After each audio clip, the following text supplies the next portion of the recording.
hopeless, but I've been blessed with a vision and focus. Back then I never been so hopeless, but I kept living with the faith in process. So ill yet no diagnosis, thank God I had to make that progress. It's all about mindset, bells ring when I see that drifting. Been around and back to the point that I knew that it needed shifting. Cut off the man that would drag me down till I'm feeling lifted. Like ditch him, ditch him, ditch him, you would never see me switching. I can't put you say behind my back, cause you know I can't waste my energy on people that I don't see. You never could do anything that ever face me. I'm not the type to hold the grudge, cause I don't need. Yeah, see I've been that dream, setting that pace like I'm doing up FIFA. Innovating the scene with an ether, left up the team like follow the leader. How many times did I compromise to make deals on the side cause I got too eager? That spoke boy trying to get a feature, now I get paid for the rhythm, it's leisure.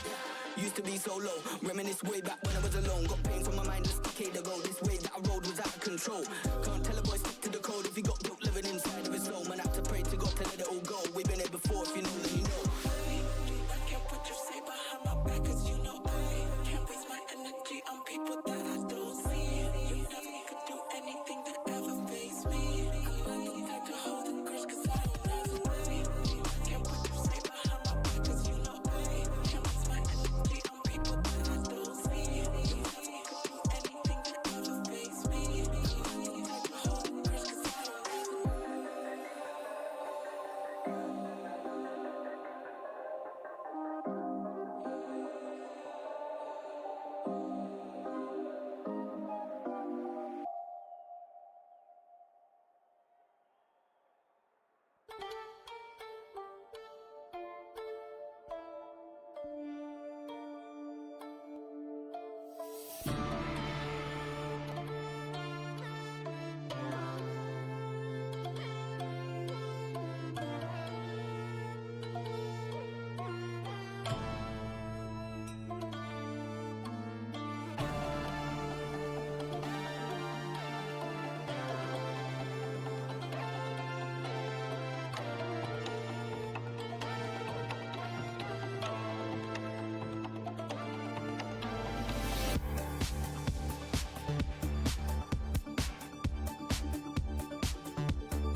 Know you got a hold of me like I never knew. Feeling that chemistry between me and you. Cause you've been on my mind all day and making moves all night. What you gonna do with me? Whatever you want to. Take five, feeling hard to explore ya. The wrist and the chills to your veins. yesterdays. You know I wanna love you. Yeah, I like it how you do. You are like no other. I can't get enough of you. Pull me closer, skin to skin. Make me feel alive. I wanna love you. Yeah, I like it how you do. There's no one like you. There's no one like you. There's no one like you. There's no one like you. There's no one like you. You've exceeded all my expectations. But now without you, I'm losing patience. More than just someone, you're everything I want. Something about this love, I just gotta say. You know I wanna love you. Yeah, I like it how you do. You are like no other. I can't get enough of you. Pull me closer, skin to skin. Make me feel alive. You know I wanna love you. Yeah, I like it how you do. There's no one like you. There's no one like you.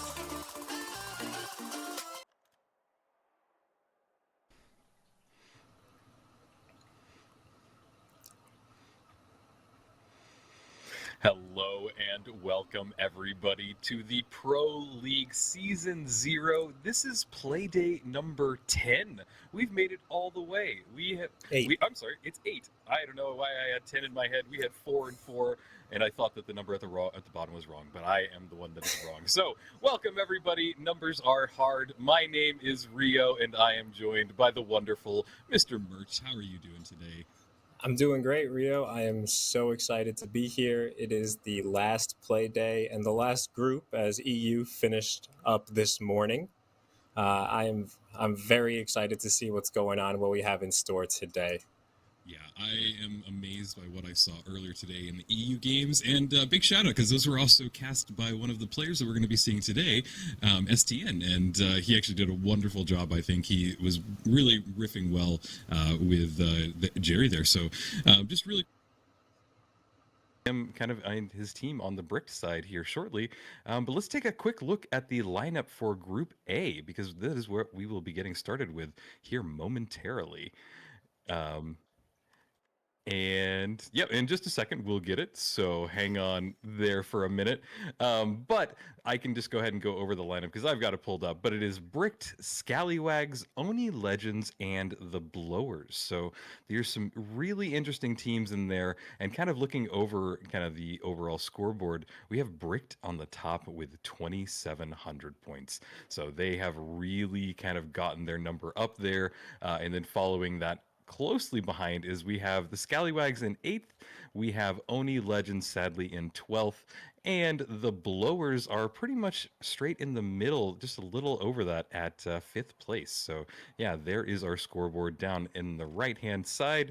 Those are the scores for today. They will be updated as we go through, but if you want to take a look at everybody standing right now, there are some teams that are kind of a little bit struggling and they're kind of down in the yellow section right now. So if you're a fan of one of these teams, they need their support. They need you rooting them on and getting them ready for the matches today so that they kind of get moved up in the topper bracket so it helps them with the seeding moving forward into the playoffs. So that's kind of the quick overview of what's going on. This is a very interesting lobby because we kind of have everybody all over the place. Do you have any thoughts on kind of what we're about to see there, Merch?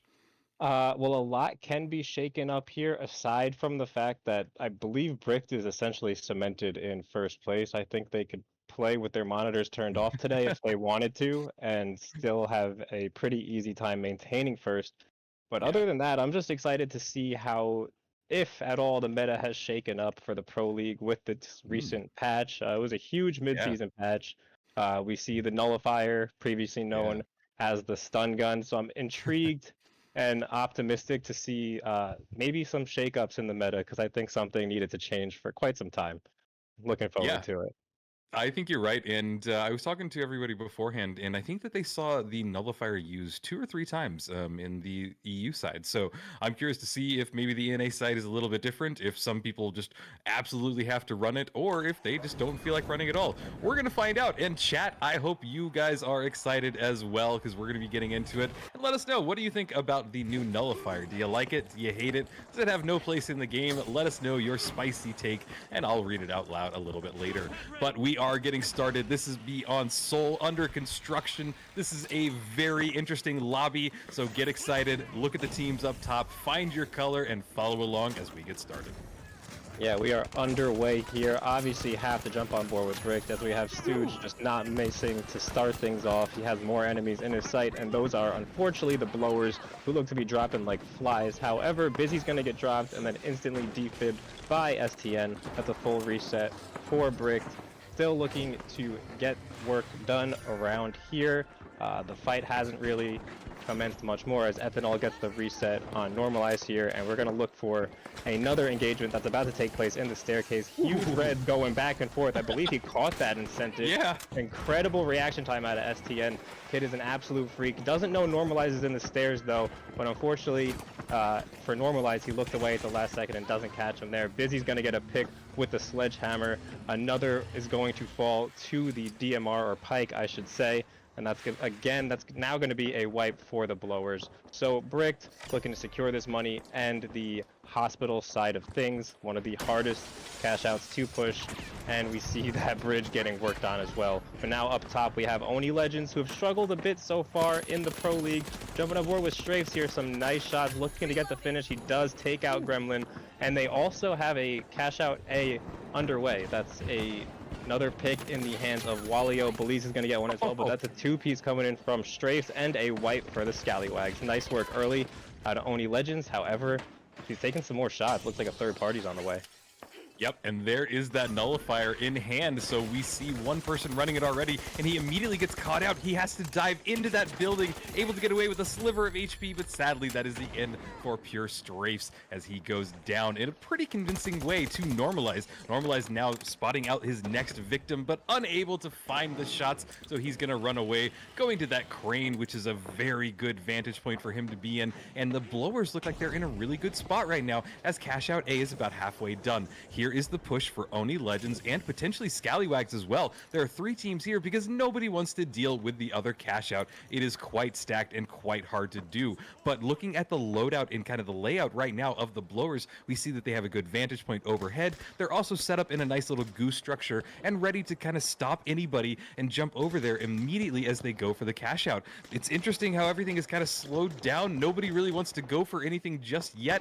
There they go. They're pushing up the crane. They know he's up there. They have to get him, but the crane provides you with so much protection. It's really imperative that they bring it down. There's that red barrel. That's where it's going. It's going directly for that crane. Another one right after it, and that crane will be falling down. Should be anyway. I can't tell as it has been dematted through the roof, but there is the steel. They're going to be going for it in just a second. Their C4 goes off on point, blows up gas. This is a really great point for the blowers to be in. They've bought themselves just a little bit of time. There's only a sliver of time left on this cash out. There goes Goo down on the point. Belize trying to steal it. They've got to stop him. There's the stop. The blowers have done it. There's not enough time, but the Scallywags are here too. Everybody's just fighting left and right. This is insanity on the point. It doesn't even matter. The cash has been taken. There's Gremlin trying to get his teammate back up, but this is already just insanity, and these teams are ready to fight. Yeah, that was a huge opening fight. Every team opting to just not even contest Brick, so Brick gets away with one. And beautiful play out of the blowers, specifically Normalized, who really made that happen, just absolutely controlling the crane. They dropped it, but it was just a bit too late. We now have Gremlin picking up assist on STN. This is just a follow-up fight here right now. I mean, they could be shouldering and edging for position. You want to maintain up here, but it looks like they're going to go over to 3 anyway, so just a bit of an unnecessary fight, but the wipe is going to take place. They're going to get the tap, and it looks like Oni Legends and Bricked have both been wiped, so respectively, both of the vaults are going to be tapped. Looking at the scoreboard here, a lot of kills out of Belize early, 5. Make it 5, 4, and 3 to be exact, so Belize is cooking with gas.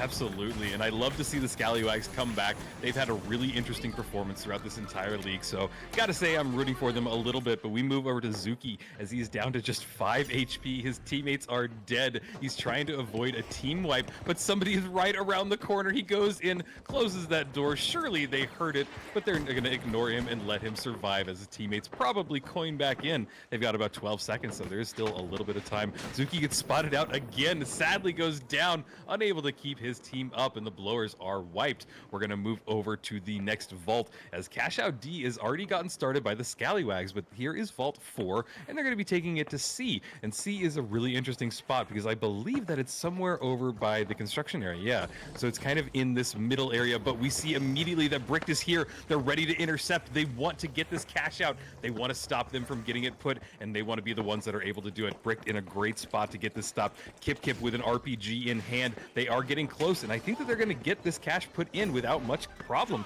There it goes. C4 down on point. Move over and watching them as they get tickled a little bit by the Brick team. They need to get a good setup now and get ready for the push because it's about to happen. Yeah, the push is going to happen, but maybe not, as we have most of the teams focusing their attention over on the D site, as it is about 45 seconds ahead.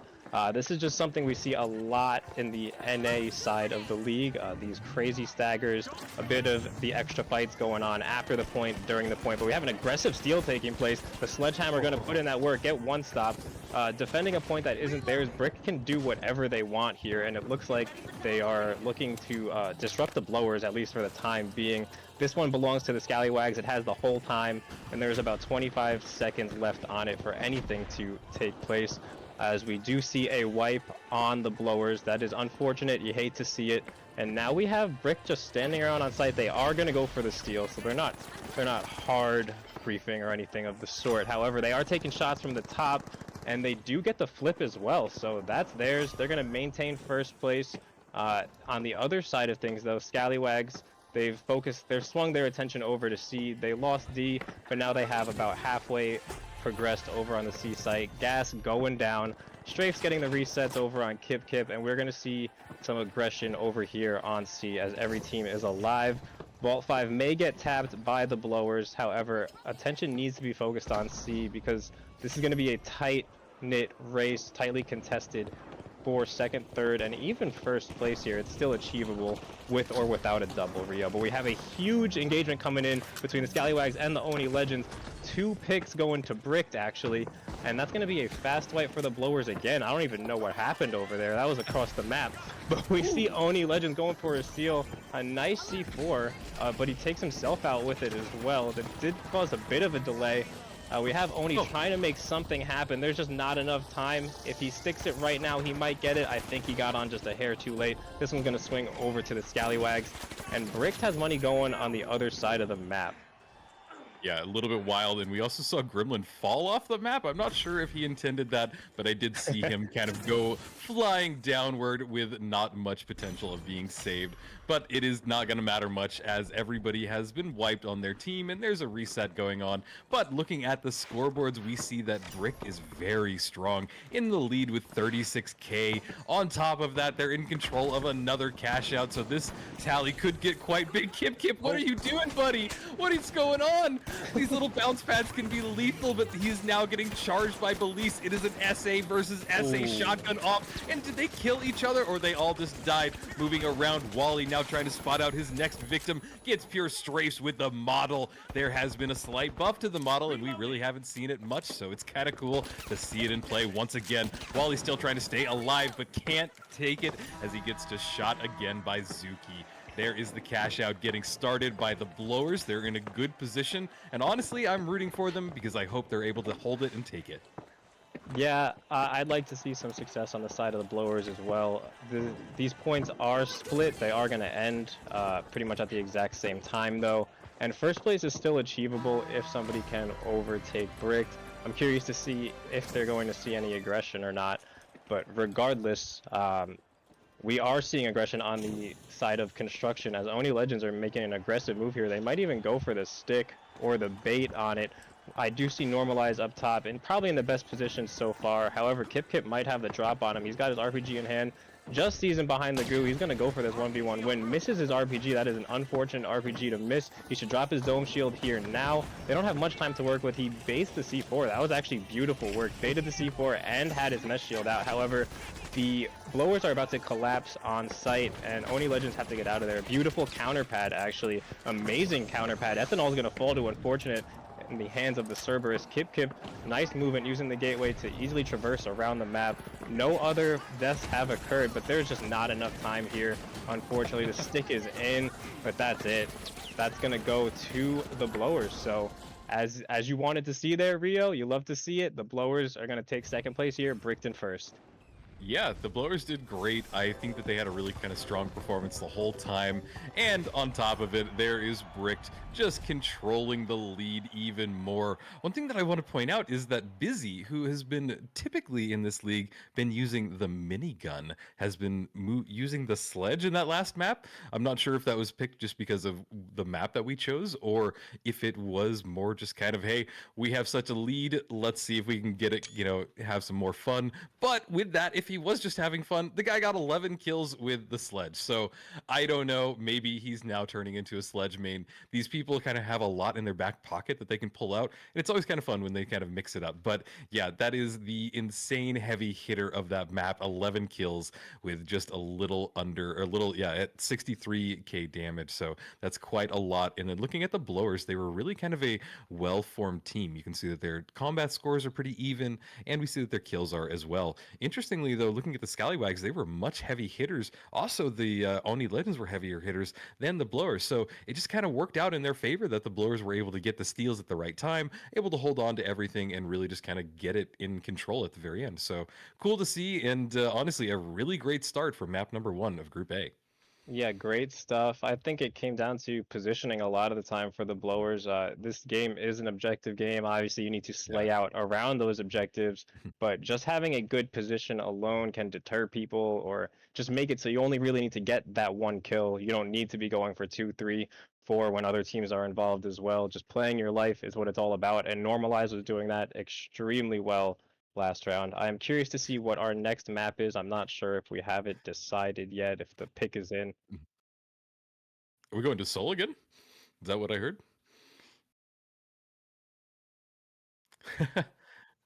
Okay, well, Skyway. Skyway. Okay.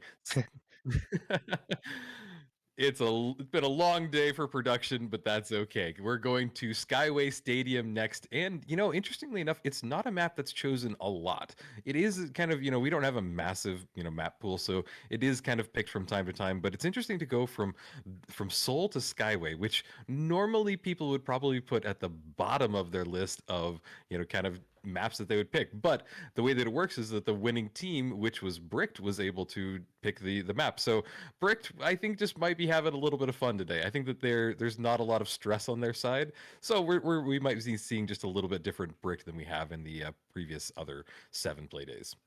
Yeah, I think you're right with that one. Like I was saying before, they can pretty much do whatever they want, and it looks like that's exactly what they are doing. Shout out to the chat because we got a hype train going, by the way. So let's Ooh. juice that thing up. But I'm very excited to get here on Skyway. Something to note is that Skyway actually has elements from Monaco and Seoul. So there's a lot of familiarities there. A lot of the buildings play exactly the same. Yep. I'm a big fan of seeing the fights that take place over on the construction area of Skyway, just as I am with the construction area over on Seoul. So Yeah. good stuff. I'm excited. Yeah, me too. And it'll be interesting to see if we kind of continue the trend of seeing the nullifier. We did see that one person was running it in the last map. I didn't see it used. So, maybe they're just kind of holding it in their back pocket for, waiting for that cash out steal, that last, in potential moment that they can kind of nullify somebody. But it is just kind of interesting to see kind of as we get loaded into this next lobby.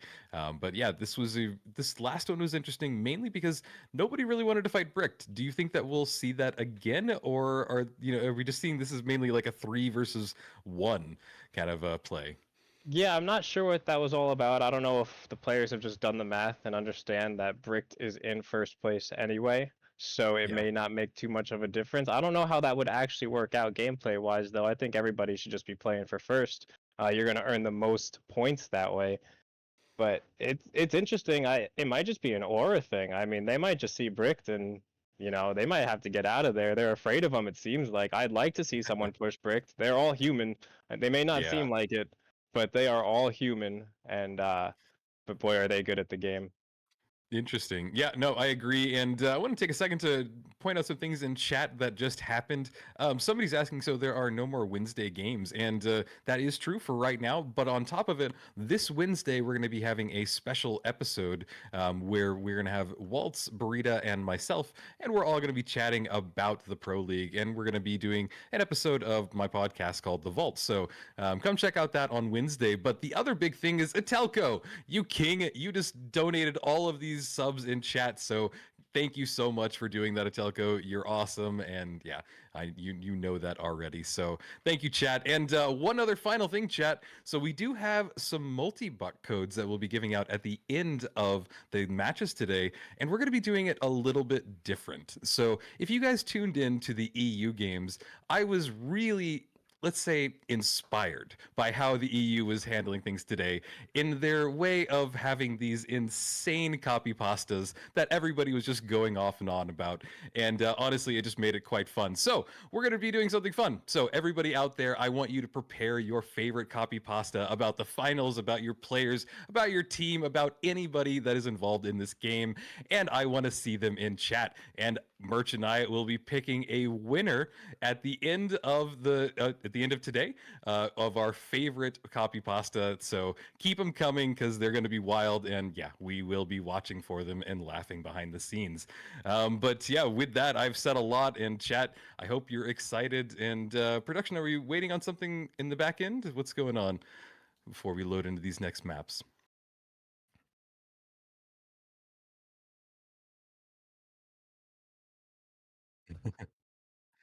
We are remaking the lobby. Apparently, somebody on Oni Legends is having a little bit of an issue, but these things do happen. So we might throw it to a quick 1 minute break. But as we're doing that, find your favorite copy pasta, like I was saying, and we will be right back as you watch some other finals content. Yeah. Welcome to the Finals Pro League. This is the seasonal battleground where teams fight for dominance, bragging rights, and the ultimate title of regional and world champion. Season 1 kicks off with 2 qualifiers where only the strongest make it through. 3 teams from each qualifier will advance to the regular season. But getting there won't be easy. The format? A modified Swiss bracket. If you lose twice, you're out. Win 4 games and you punch your ticket to the league. Simple, brutal, competitive. In the regular season, the best 12 teams in each region battle it out over 2 intense splits, each lasting 2 weeks. Every split has 4 playdays, where teams are shuffled into fresh groups of 4. And if your squad isn't clicking, no worries. There's a short roster change window between splits. The format? Cash out. Placement and eliminations earn points, stacking up to determine playoff seeding. Only the top 2 teams in each region secure an automatic spot in the championship series, so every match matters. Out of the regular season and into the regular playoffs. The top 8 teams from the regular season start in the upper bracket, while the bottom 4 teams wait in the lower bracket, hungry to fight their way up. The format here is final round 3v3. Lower bracket is best of 1s until the semifinals, where it's best of 3. The upper bracket is best of 3s until the finals, which are a best of 7 showdown. Every playoff match earns teams points towards their season total, affecting their seeding for the grand finale, the championship series. 12 teams, 2 regions, 1 trophy. Welcome to the Championship Series. With an initial $500 prize pool and growing, this 2-day event will see the top 12 teams from both regions pitted against one another for the title of World Champion. The top 2 teams from each region get a free pass to round 2. Every match is best of 3 until the upper bracket finals go to best of 5. And the grand finals, best of 7. Only 1 team will stand at the top when the dust settles. We'll see you in the arena where we'll find out who can reach the finals.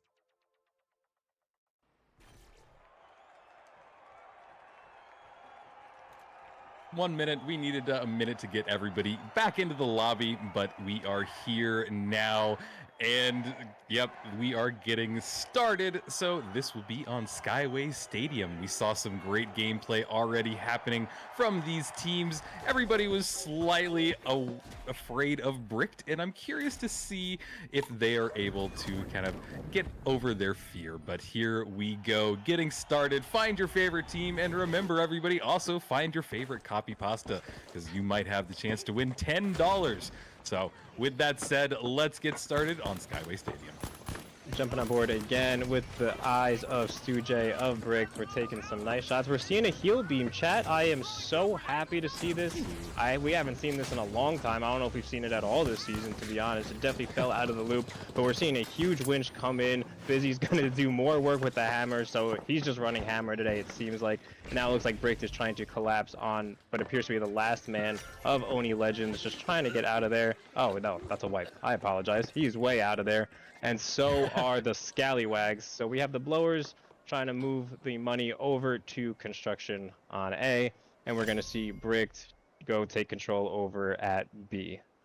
Yep, the cash outs will get started. They're on pretty opposite sides of the map, which is usually a good thing. We now see both teams as they respawn right there on the corresponding sides. It's actually a really cool view because we saw where both teams spawned, and I think that they're all going to A. I think everybody wants to get over there. Normalize immediately taking some damage, having to go find some cover because he is very low. His teammates are kind of grouped up over there on top there, but I would honestly be on one of these cranes. It's such a powerful spot to be in, but they're about to be pushed, so Normalize now looking, finding himself a little bit of cover. There goes a glitch grenade going off. Didn't really connect with anything, but Ethanol and Zuki taking a good amount of damage. There is Ethanol just down to very low HP, having to put up that dome shield, but now Normalize trying to stay alive as well as Ethanol goes down. He's able to get Kip with a really good shot, honestly, but he's dashing. He's not able to do it, and he goes down before he falls off the map as we move over to the Scallywags as they want to get control of this cash out. There's Gremlin going for the steal, but right behind him, it is the Oni Legends. They're here as well. They want to get this. Pure Strafes is there as he's waiting for the rest of his team, but not pushing for it just yet. They're very low on cash, but this cash out is halfway done. We're going to turn our attention to B, where it seems like Bricked are having a fun little time. They're enjoying building brick houses and enjoying their mojitos. Moving back to cash out A, because that's where the excitement is. We see that Kip has gone down, and Pure Strafes down to 15 HP, has to get away, but unable to stay away from Gremlin's barrage of bullets. It is now down to Unfortunate as he decides it's much easier to have his team just respawn and try again. Yeah, he's going to take that attack wipe, and that's going to force either the Vault 3 push or some work over onto Team Bricked. And it looks like the blowers have also got the memo and understand they have to do that. They actually spawned even closer and started making their way across the map before deciding to turn around and come here. So there really is a bit of a fear factor involved when it comes to pushing Bricked. They have been dominant, and it shows. Let's see if the blowers can figure out this puzzle. It's like playing a game of chess when you're going up against STM and the boys.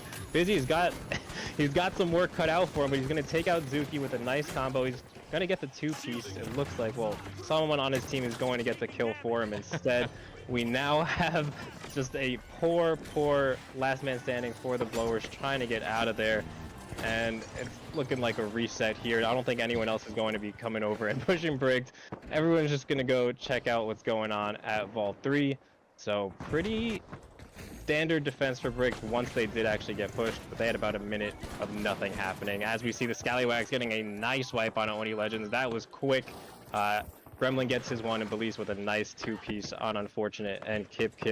They are now making their way over towards top yellow, taking the zips and moving this money. I believe they're going to take it over towards C. They are being converged on right now by Brick. This is an aggressive push from Busy, and he's going to get two pieces again. He's just going for all of them while he's going to finally take him out. But they're going to get that quick trade, and that's... I mean, Brick is just scary, man. There's nothing you can do about him. They just pop up. They're your sleep paralysis demon. Oh my god! Wow, that's a terrifyingly accurate way of placing them. I used to say it's kind of like being in a room with a monster in the corner. You just don't want to go over there. You don't want to acknowledge them. You just want to let them kind of be in their happy little circle, and hopefully you don't anger the monster. But sleep paralysis demon, that sounds way more menacing, and I'm going to keep that and keep using that. So A+ merch. We're watching now as D gets plugged by the blowers, which had a really good performance last map. So I'm curious to see, but this is an interesting thing. If we look at the cash outs right now, they are just 50 meters away from each other, which means that this is going to be absolute chaos. They're also not too staggered, so both teams are going to be going after the other two teams. This is wild as we move over, and STJ is now moving around and trying to duck in there, and STN is now going around and healing up his teammates. This is great. Like you said, we haven't seen much use of the healing beam, but it is cool to see. Gateways being used as well as they're kind of dipping in and out of there. Moving over to Busy with that sledge in hand. He was chasing somebody, but it looks like they got away. Everybody will converge right here. There is Valise getting pulled out. There's one sledge, there's two, but he can't complete it. He got it leaded by, looks like the elbow from Gremlin, and followed up by his teammates. Now moving over to Wally as he's popping shots off left and right with the Cerberus, uses the defibs to get his teammates back up. But again, everybody is here just converging on this one point, and the only team that's dead right now is Bricked, but they're still in control of this cash out. This is absolute madness, and I don't even really know what's happening right now, as it looks like the Scallywags are trying to go for the steal. They're pretty uncontested, so I think that they will have this, but there's a glitch grenade going off. They're also taking a lot of damage. It's having to pull them off of the cash out. They don't have the steal, as everybody again is here. Here come the Bricked as well. They're coming back, and they should have plenty of time to get in this cash out for one more push. And I think the Scallywags are now in control of this, and the blowers on the other side of the map. A lot of people just dying left and right as this cash out ticks down to the last 20 seconds. Can the Scallywags hold this? I am anxious to find out. We're going to get one good push here out of Oni Legends. However, the glitch is going to come into play. That's going to make things a bit difficult. DMAT comes into play, and they have the perfect stall set up with the bounce pad as well. So this one's going to swing over to the Scallywags. Strafes is going to fall. Walio is going to get his pick as well. And Oni Legends are going to get wiped. Across the map, though, Brick gets a last-second steal on the blowers as they wipe them. Really nice stuff. I mean, I thought the blowers got the Brick treatment there, and they were going to get a free cash out, but the Brick just asserting their dominance. I mean, they get wiped one time. I think this is their first wipe in 2 games. And they come off a spawn anyway and immediately get a wipe and steal. So they don't really skip a beat even when they do get wiped. It's funny that STN is on Brick, because as he was casting, he was talking about your flow and things of the nature. And it's clear that their flow doesn't get messed up with just one quick wipe like that. So good to see that kind of mentality out of Brick as well. Yeah, no, and that's a great way of putting it. And I think you're right. We can see when teams kind of get in that flow state, and a lot of it really relies on kind of communication, I think. If you're able to talk with your team, if you're able to kind of make these calls, and especially pivot, like that's one of the things that's so important in this game, is that people kind of get locked in a mentality of like, no, I have to go here, or I see an opening, I need to push. And I just think that having that communication is really interesting. And I think that one of the things we've even talked about in the Pro League is maybe having some listen-ins in the later games. So it'll be interesting to see as we get into them, because obviously this teams will be playing in some of the playoff matches. So it'll be cool to hear maybe some of their communication if we're able to do that. Don't hold my word to that, because that is something that production has to do.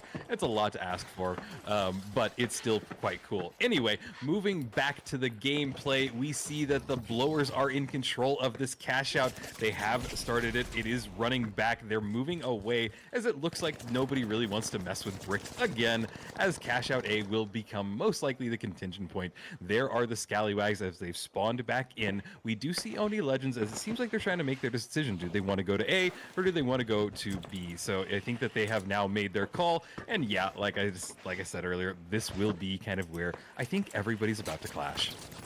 Yeah, I think so too. It just doesn't make sense from a financial standpoint to be pushing Bricked in this situation. You need to pass the team that's closest to being in front of you position-wise. But you see, unfortunately, you're trying to get a res, but he doesn't quite have the time. He did have defibs up, but he just wasn't able to get that one off. He's now taking some big shots as well. He's going to get a pick on Ethanol, but Normalize is going to take him out. So Zuki's going to get the res on Ethanol as well. So we have a nice reset out of the blowers. They still possess A as well. but it looks like somebody might be pushing Bricked across the map, and I believe that's Scallywags, as Gremlin was taken down but rezzed. So we do see an engagement going down across the map.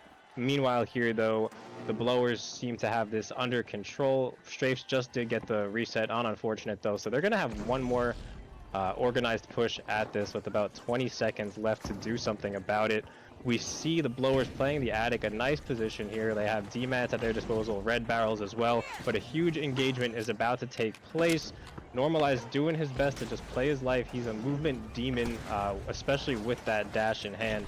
And he's just really being disruptive right now, confusing the other team. Nice glitch. He's gonna probably, he's gonna get taken out. And this steal is gonna not go down. Wow, that was about a second away. Huge defense from the blowers. Bricked hold on to it as well. Blowers passed Scallywags with that one, so huge stuff out of the blowers. Yeah, I'm really impressed that the blowers are able to kind of continually get in second. You know, it sounds so weird to say when, like, I feel like these teams are playing for second place because Bricked is just going to be its own little thing. You just don't want to deal with them. Busy also getting 8 kills with the sledge again. He got 11 last map. He got 8 this one. It's wild to see. We're going to see the whole scoreboard right now. This wasn't a heavy hitting lobby. And I think that lends a lot to the fact that there were so many of the cash outs were kind of on the opposite sides of each other. There was one moment where we had 2 cash outs really close to each other. But even that, the combat seemed kind of contained within the 2 areas when we saw one team versus another one. So this wasn't like a massive, wild combat lobby, but it did kind of play out where, of course, it worked in the Bricks' favor. We're getting 60K out. I just saw that number. That's insane. That makes me even upset because, like, I can't even do that in my games because that's hard. Getting 60K out in a lobby like that, just wild. So congratulations, guys. Y'all are keeping it going. Will they get it in a 3rd map? I don't know. What do you think, Merch? Are we going to see the tides turn a little bit?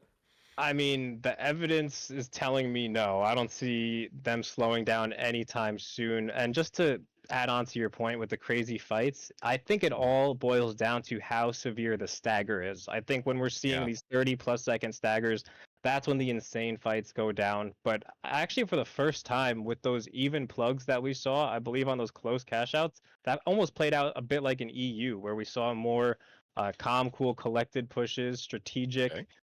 Where there wasn't that much time if you either got it or you didn't get it. But that was cool to see on the EU because that's how they play it over there in EU. Yeah. But normally in NA, we're seeing the ridiculous 3rd and even 4th parties because of how insane these staggers are. But yeah, I'm excited to get into game 3. Me too. And you've touched on a really interesting thing that, like, there are differences between how EU and NA play. And I think that that's really important because it's so wild to me that, like, we've have these 2 regions that are playing the same game, but they've decided that, like, hey, no, for whatever reason, there's been a difference in, like, their style of doing it. And it's very it's distinct, but I know that, like, people like us that have watched a ton, we can kind of tell. But I don't know. I'm just excited to kind of dig into that next Wednesday when we kind of look in kind of what the differences are between EU and NA, because I think that there are some. Maybe chat, you've seen them as well if you've watched both sides. But it's really quite cool just to see how both sides are doing, how they're evolving, and with that they will be clashing against each other after the playoffs. So it'll be really interesting to see which play style is better. But with that, we will be loading into map 3 here shortly. And some chat people, if you're curious why chat is maybe a little bit cursed, want to remind everybody that we are doing a giveaway at the end for our favorite copy pasta. I've seen some great ones, and I'm going to sweeten the pot even a little bit more. I'll tell you what, my favorite copy pasta, I will read it out loud. So keep that in mind. For the winner, I will read it out loud in however horrible fashion that will be. So keep them coming, guys. Chat, you guys are awesome. And I hope you guys are excited to get into map number 3 on This Looks Like Bernal. Yeah, the beautiful city of Bernal, jumping back on board with the winners. I believe that's the running theme here. Stu J, Pike in hand. Bricked taking on Scallywags in the first engagement of this round. Again, they picked Bernal, which I feel like is another one of those picks that is it almost a trolley pick? Are they just picking stuff that people don't really enjoy playing? But we have a huge pad play coming in from the Scallywags. Love to see it. You don't see it a lot. And a one-on-one as Felice is gonna hunt down Stooge. He wanted that kill bad, but Busy's gonna get his on Gremlin. Wally's gonna take out Busy, and Wally's also gonna get the res on Gremlin. So that's one left, and that's gonna be a nice wipe there. Good stuff out of the Scallywags. Good fight. It feels good if you are the Scallywags for sure, but if you're bricked, you almost don't even care. So it's like a win-win if you're bricked almost, but across the map it looks like the Oni Legends were wiped by the Blowers. Yeah, it was a interesting start already, and it's kind of cool to see Belize running the SA. You know, it is something that he runs quite often.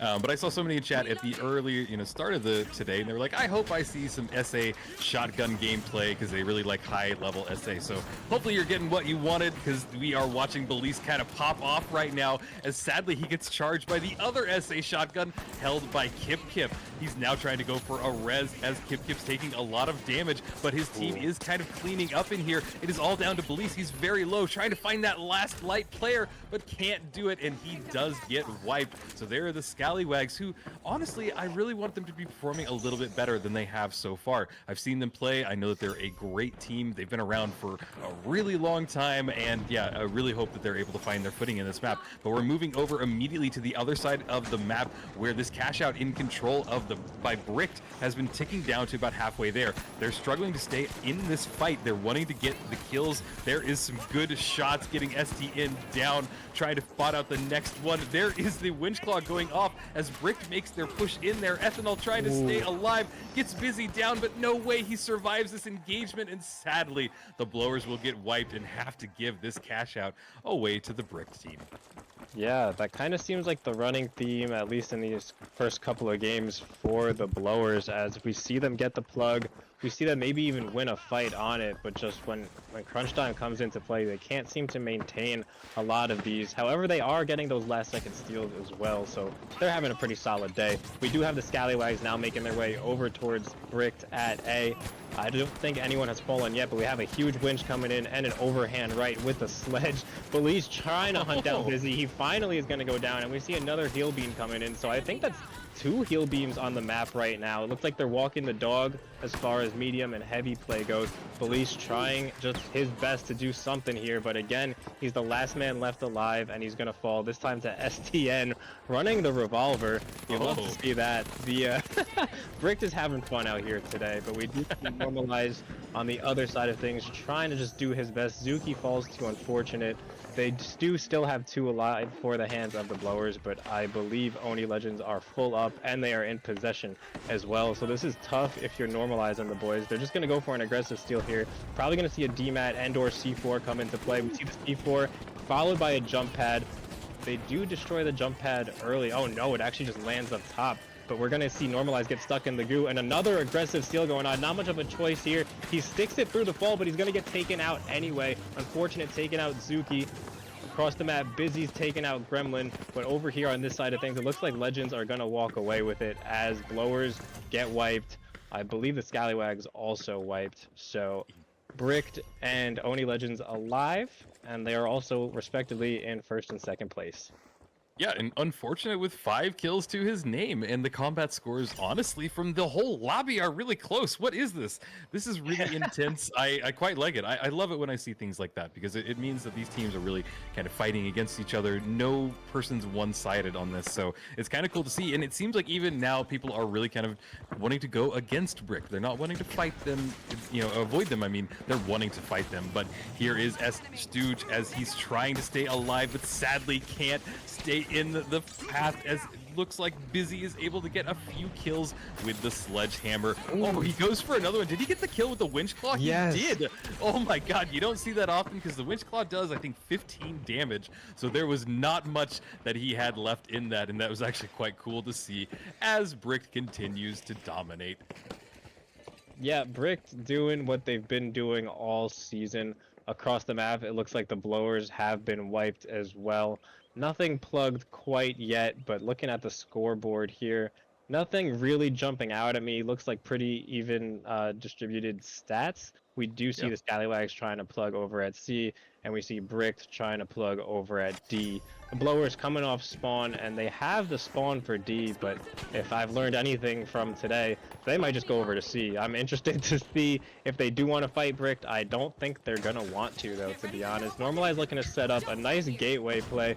Love to see it. They're going to throw this gateway off of the jump pad and then pick up that jump pad so they have that back in their kit instead of waiting the 30-something seconds it is for the regen. You basically get a free jump pad. That's a new tech we've been seeing these last couple of weeks. Big fan of that. It looks like C is relatively abandoned, or at least that's what the Blowers think. They do know where the Scallywags is at as that DMAC comes right into play, but Scallywags got out of there again. I don't even know where Scallywags are as they are on the roof. So a crazy turn of events here. No picks yet going into play, but the heals are coming in onto Belize. They're just trying to get their big man back in the fight as fast as they can. The medium hasn't been taken out yet. You have to focus the healer here for sure, but they are all just skating with a slight amount of HP. Zuki getting 1, Zuki getting 2, and what is going on here? Belize getting 2 now as well, but Normalize gonna find the last one on Belize. Belize almost whipped that one out, but unfortunate stuff, or fortunate if you are the Blowers. Now across the map, we have Bricked and Oni Legends. So Oni Legends, this is a tough fight for them as Bricked is in an absolute power position. Strafe's just gonna get pieced up there. Nothing you can do about it. The mesh shield is in play, but it's not gonna do much as well. Busy just swinging his hammer back and forth. Actually doesn't get Kip there, but Kip left all by himself, and you're not gonna win that engagement. Unfortunate. Hate to see it. Yeah, interesting for them to go down in that fight, so Oni Legends will have to respawn and get another push going. We still have a minute and a half in this map at least, but the Blowers are in firm control of this cash out, but it looks like the Scallywags want to dive on and try and get the steal. They are holding it. They're able to get it. Are they able to get it? No, they're not, because Normalize comes in there with the help of his team. All of his teammates got 1 kill, one right after the other. That is good teamwork right there, but Bricked is here as well. I don't think they want the cash. They just want to cause some chaos, have a little bit of fun, chase somebody with the hammer. There's Busy going down, not able to get more than 1 bonk going off, but Normalize now trying to spot the last person. This is great as he gets the res back off, but there goes Stu as he is now the last person remaining on their team. It is Normalize versus Busy, the Sledge versus the Light. There is a glitch grenade that goes off. He decides he doesn't want to go for the kill. He's going to go for the res. This is probably the right move to do, but also Busy on the other side is going for the res as well. Now it's a 2v2. Both teams are trying to fight, but over nothing, quite literally. They are just getting in each other's faces. There is 1 kill. Normalize getting a res off as well. Zuki very low, trying to run out. It is just down to 20 HP. Can he get this last kill on the last Brick person? Busy is very, very low. He got him! Finally, a long extended fight that ultimately meant nothing, but they got it, and they got somewhere else. So fun to watch, and look at the scores over top on the left-hand side. We see that Brick is in firm control with 35k, followed up by the Blowers with 24k. That was some smooth moves there, Belize, as he gets the cash doubled, and he's now going to go for the steal. This will be a great opportunity for the Scallywags. Can they take the victory from this? No, there's C4 going off left and right as 2 of the Scallywags have gone down. This is sad to see as the Blowers now want to go for the steal. This would absolutely commend them all the way to the top if they're able to get this steal. They're able to hold it. Nobody's really stopping them. What is going on? Yeah, I mean, they got it. I think Brick even threw a little friendly dome shield down, if I'm not mistaken. I couldn't quite tell, but it looks like the Blowers are now in possession of this one. Busy going back to work with his hammer. Stooge doing what he does best, and that's beaming people. So we're going to see 2 dead again for the Oni Legends. We have about 20 seconds left in this game for a steal to take place. There's a lot of money on the line here, and first place is on the line here. Whoever wins this box gets first place. We see Brick moving around on it. Are they even going to go for the steal? I think just for the fun of it, they're going to go for the steal. They definitely don't need it, but we see now the Scallywags saying, no, I don't think so. And we're just going to have a massive collapse here on site. Police doing his best to stay alive. There's not enough time here. This one's going to go to the Blowers. Absolute mayhem ensued in the final 10 seconds there. Hey, the Bricked have been dethroned. Maybe their brick wall is starting to see some cracks. I'm not sure. Maybe the blowers have been blowing them down. That's a little bit of a Three Little Piggies reference there if you didn't get that. But yeah, that was a good performance. I love when I see the cash outs get doubled. It's not something that I see a ton. It is kind of one of those last like second panic things that we see teams tend to do.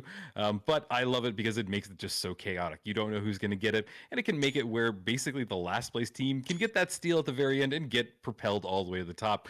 And as I said before, the Blowers have dethroned Bricked. They were able to finally get a victory. So good job, Blowers. They've been really consistent these 3 maps that we've seen so far.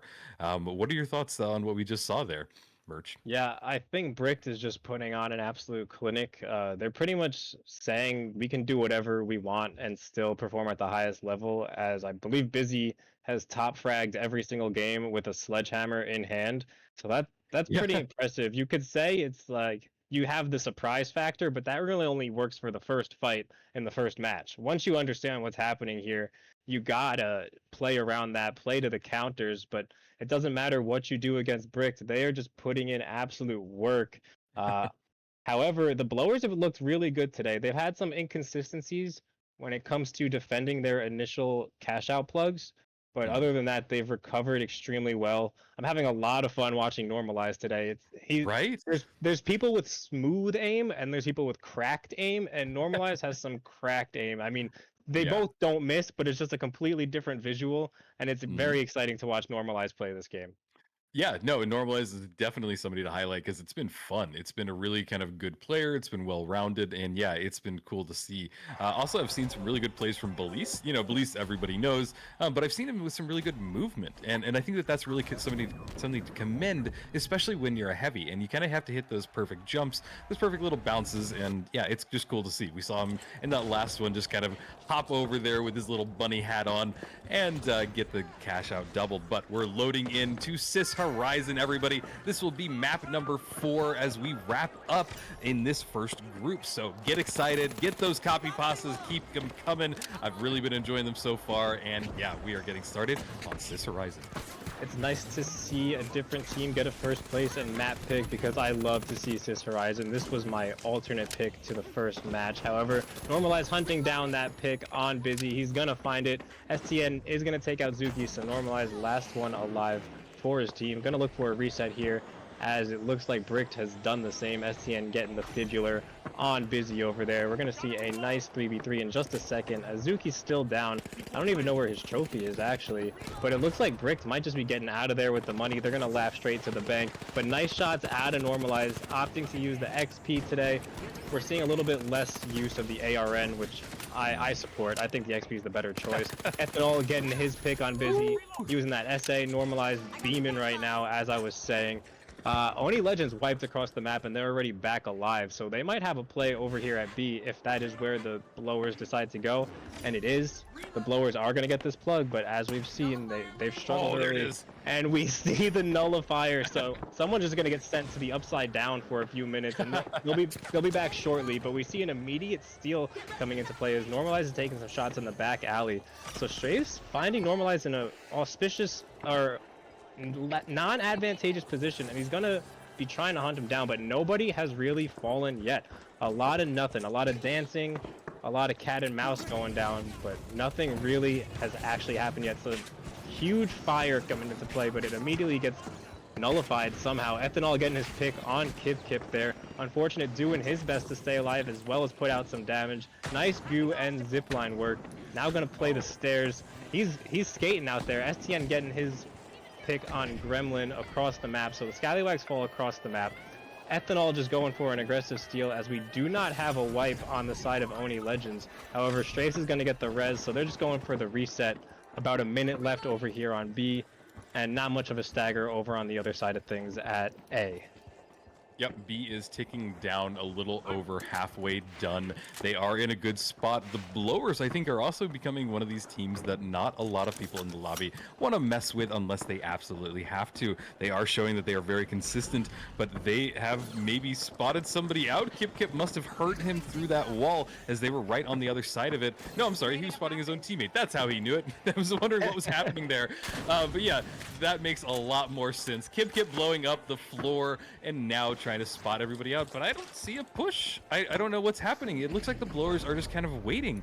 There they go. There it is. They drop it finally as they know that Oni Legends tries to go for the steal. This is perfect for them to do. They have bought themselves a lot more time. The time is running down. They are getting a lot of damage dealt to them. There is Kip with just a sliver of HP. The steal is going off. This is not what you want. Pure Stripes is going to be able to get it. No, he has to dive off of it as he gets chased by Normalize. There is the nullifier as he's trying to get it off, but it missed his shot. Sad to see it, but the Blowers continue to hold this in a really convincing fashion. Yeah, really nice hold from the Blowers. But they did initially lose it and retake, so again, a bit of a running theme there, but man, Oni Legends was about 50 HP away from getting that wipe and steal. That is a tough one to see if you're rooting for the homies over at Oni Legends. I know that's an underdog story I'd like to see for sure, but we do see the Scallywags, aka Belize and the boys, making some work over here at 3. They are being pushed by the Blowers, who just successfully cashed out. And we see some heavy fire coming into play. I'm assuming that's coming from Normalize, as he's just been beaming everything in his sight. Belize looking for a huge RPG. He's going to find it. He's going to do some damage to himself as well. The heals come into play, but Normalize is going to find that pick. Wally got his. Wally gets 2, actually. And that's a fast wipe from Scallywags on the Blowers. Really nice work there. Across the map, we have Bricked and Oni Legends are about to get an engagement, I believe. Money has been plugged already for Bricked. And Stooge just giving those cross-map shots with the pike. There's not much you can do about it when a guy who doesn't miss is just doing what he does best. We do say, oh my goodness, they're taking this money too, so they're saying, give me that, I'm out of here. The money's going to be stolen across the map. It doesn't really seem like Brick cares, and now Blowers are going to look to make a move over at D. Yeah, interesting play because, I mean, they do get cash for plugging it and they do get cash for stealing it. So, interesting move, and they are holding one of these sites. Moving over as Ethanol is just trying to chase them down. There's a DMAT through the floor. He's finding one, but that goo wall stops everybody in their tracks. They're having to do a lot of damage. There's a mesh shield going up, but everybody is just dying as it really looks like the Scallywags are getting kill after kill, but they're going after it as the Blowers are fighting back. But they do get wiped, so the Scallywags are in a good spot, but this cash out is now swarmed by everybody as it looks like they're going for a steal right now. Is this the what is going on? Are they over here? Are they about to control both cash outs? What, Bricked? What are you doing? Stop! This is not fair. What is going on? I don't even know what to say. This is just wild. Can they control 2 cash outs as the Scallywags and everybody turn their attention to cash out C? They're gonna let them have D, but they're gonna go for this fight right over here. There's a glitch barrel going off as Unfortunate tries to stop the steal. There it is. It is now in control of the Scallywags, but they just lost 2 of their members, 3 of their members actually, and there will be a steal going off. This is just insanity in all honesty.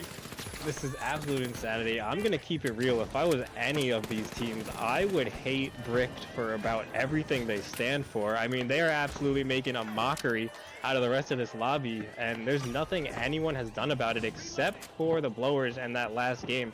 Bricked, I mean, completely trolling and dominating at the exact same time. It is funny to watch from a spectator's perspective, but if I was in this game, I would not be happy about it. I'd feel disrespected.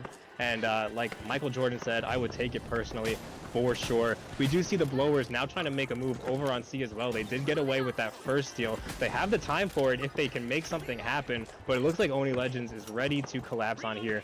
So wisely, the Blowers just going to disengage. Not something you really see in NA almost ever. Almost 99% of the fights I've seen this season, a fight happens there. Nobody disengages. But we do see Scallywags and Brick engaging over here at vault number 5, and Belize trying to get some nice shots in, but that hammer is just gonna beat the SA-12. We see it, the fast defib coming in from Busy, so he's gonna be rezzed as well. No wipes just yet, but the Scallywags are hurting here. But we do see a third party now coming in from the blowers. They have an opportunity to do some damage here. I think they just need to be a bit more patient. However, across the map, Oni Legends might just be getting away with a free vault if they play their cards right. STN with the close range pike shots, doing better than you would think, but he's eventually going to fall to Wally. Busy gets one and Stooge gets one as well. So, and then that's going to be Belize falling as well. Nice work from Bricked here, but the blowers stole the money and got the plug. So across the map, it looks like Oni's going to do the same thing. Yep. Yeah, the blowers are doing really good as Busy is taking some damage. But yeah, the blowers in first place. Ooh, there is the healing canister, new thing that was added just last Wednesday. Cool to see. It does bring you up pretty quick. I like that they're not littered all over the entire map. They're just kind of in little select areas, which makes it kind of not OP in my opinion. But Busy still running that sledge. I assume he's about to drop this cash out. They are going directly against the blowers, which is probably their direct competition. There is a reload on the RPG. Now Busy taking a lot of damage, very low, having to go back. There's an RPG, goes off. Didn't really connect with anybody that really needed it, but now they are going for a steal. Their Zuki is down in this, but there is still a few people up on the blowers, and they just let that steal go off. I'm guessing that they want to get the respawn and get their team back in there so they have enough time to go for one last push. But looking over on the other side of the map, we are seeing the normalizer, we're seeing normalize with the nullifier inwards. They're very hard, but knitting it going, and Pure Strafe still running out there. I'm curious if he's able to get anybody stopped. They are in control of this cash out. They're in a good spot, and I don't think they have too much to worry about. But the blowers are here. They've decided to abandon cash out B. They want to go for A instead, and this might be the best move that they could make. Yeah, it looks like the blower is making a calculated decision here. We have about 30 seconds left. Again, that patented stall we've seen out of Oni. They love to throw the jump pad under. So do I. I think it's a classic defense there. We are seeing an aggressive steal coming in from Zuki, though. Another drop comes into play as well. Somebody was just nullified. He's gonna be back with us shortly, but he's gonna immediately fall, I believe. Actually, no. As we see across the map, Gremlin putting in some work. Oh no, Gremlin is right here, right in front of my eyes. Another nullification coming into play. I love to see these just bits of matter running around the map, unable to do anything. But it looks like Oni's actually going to hold on to this one. So really nice stuff out of Oni. They're going to hop into second place there as Bricked secures first, Blowers take third, and Scallywags in fourth. That's a tough one if you are Scallywags. Not how you wanted to end your Playday 8 for sure. Yeah, no kidding. I mean, Scallywags have been pretty consistent, and this just seemed to be something happened. Something they just weren't doing, their best today. And yeah, it happens. But they were also in a really hard lobby. Bricked and the Blowers seem to be in first and second every map. So it's just it was just hard. They were kind of going up a bricked wall, and, the Blowers as well. Finally, we did see that Oni Legends was able to get in second. So congratulations to them. They got some good points on the scoreboard, but really looking at their kind of combat score, it's definitely the lowest in the entire lobby. Not sure kind of what happened or what caused that, but hey, there you go. There is our 4 games for today. Bricked still just continuing that domination. Busy running the sledge for whatever reason, and I believe that STN even switched over to the revolver. So these are just some wild plays, and I think that the people here are just kind of having fun. And you know what? Overall, that's quite cool because it's a game. You're supposed to have fun, and I think that the Brick team definitely was. Yeah, for sure. Just a quick note there. Wally had 7 revives, so Oh wow. that means there were a lot of deaths, unfortunately. If you're going to get a lot of revives, it means you guys have died a lot. I do say this time and time again. I think not dying is a lot more important than getting a kill. It's a $500 swing either way, where if you get that kill, you get 500. But if you die, you're giving somebody $500. And I think that's a point that a lot of people forget. But it's not the worst thing in the world if you're the Scallywags there. You're still in the playoffs, and you have 3v3 to look forward to. So it's a different ball game moving forward, but great stuff to start things off for our final Playday 8 on the NA side of things. Good stuff, Group A. Yeah, no kidding. This was a heavy hitting lobby. There were a lot of really fun matches already going off today. And yeah, this was the final play day, so everybody will have their final score. It's interesting. It's important to note, I think, that nobody is getting kicked out like this. The way that this works is as we move into 3v3s, every team will have the opportunity to kind of play. So it just kind of depends on whether they have the opportunity to go for a lose more than one match, basically. So that will determine their seeding. But I think that everybody here really will enjoy kind of moving over to the 3v3 format. I know I am. I know that things right now in this kind of cash out format are just wild sometimes. It's just unhinged. There's a lot of things that are hard to kind of control. There's a lot of variables going on. So it'll be interesting to see as we switch up the format. But I have to say, I quite like the chaos. I think that it's just kind of fun. But this group A, tons of fun. If you guys missed any of the matches, go back and watch the VOD because really they were kind of heavy hitters, especially if you were a fan of any of the teams that were playing today. But that is going to be wrapping it up for Group A. We are going to take a quick 5-minute break as we get the next group into the lobby. But that will be Group B. So everybody stay tuned and we will be right back after a short break.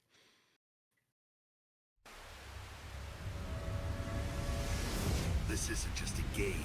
This is TNT. Welcome to the jungle and welcome to 8 Squad's Thursday Night Throwdown. Featuring the game's top talent, pick up games where chimps become champions. Thursday nights 8 to 10 p.m. every week, only on 8 Squad. Catch us live on air on Twitch at twitch.tv/8squadorg.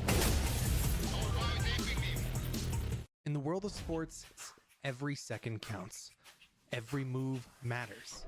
That's where a Spooze comes in, the sports beverage designed for champions. With a Spooze, it's simple as pop, pour, perform. Packed with electrolytes and essential nutrients to keep you hydrated and energized, Spooze is your go-to drink for peak performance. Whether you're just carrying the vault or securing the winning cash out, Spooze is there to fuel your victory. Its unique formula is scientifically designed to boost your stamina and focus. Spooze, for those who dare to excel. Pop, pour, perform. It's showtime!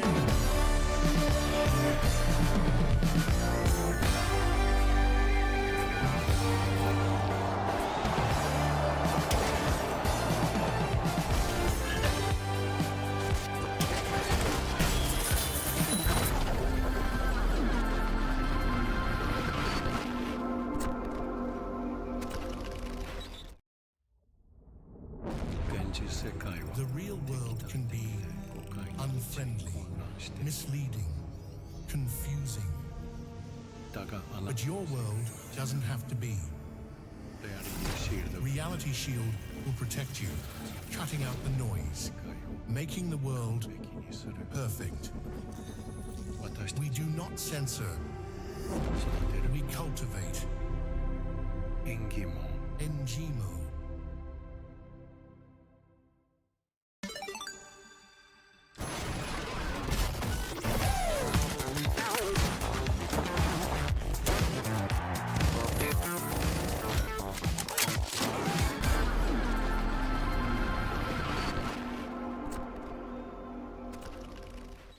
That strange thought you just had, where did it come from?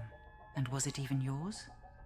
Our new Series 2000 effectively suppresses third-party influence and eccentricity, outperforming our competitors within the standard deviation of conformity.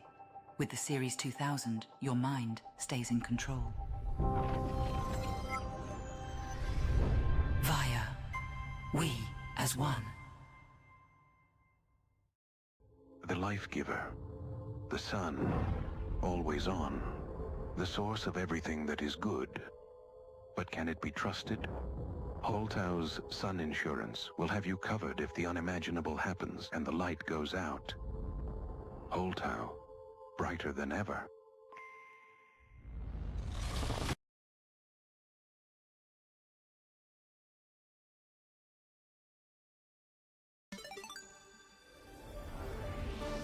You know, June, every time I think I've seen it all, the finals proves me wrong. What a play! That's one for the highlight reel, Scotty. The next chapter in this epic saga is about to unfold.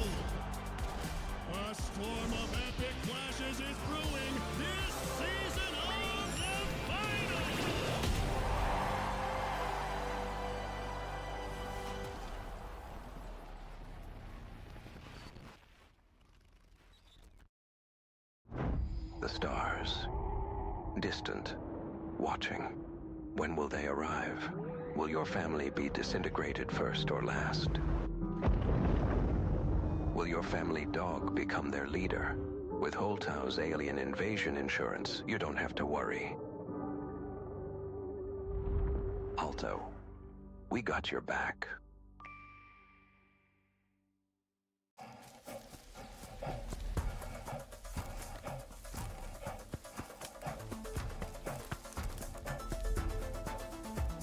Absorbe ce que c'est.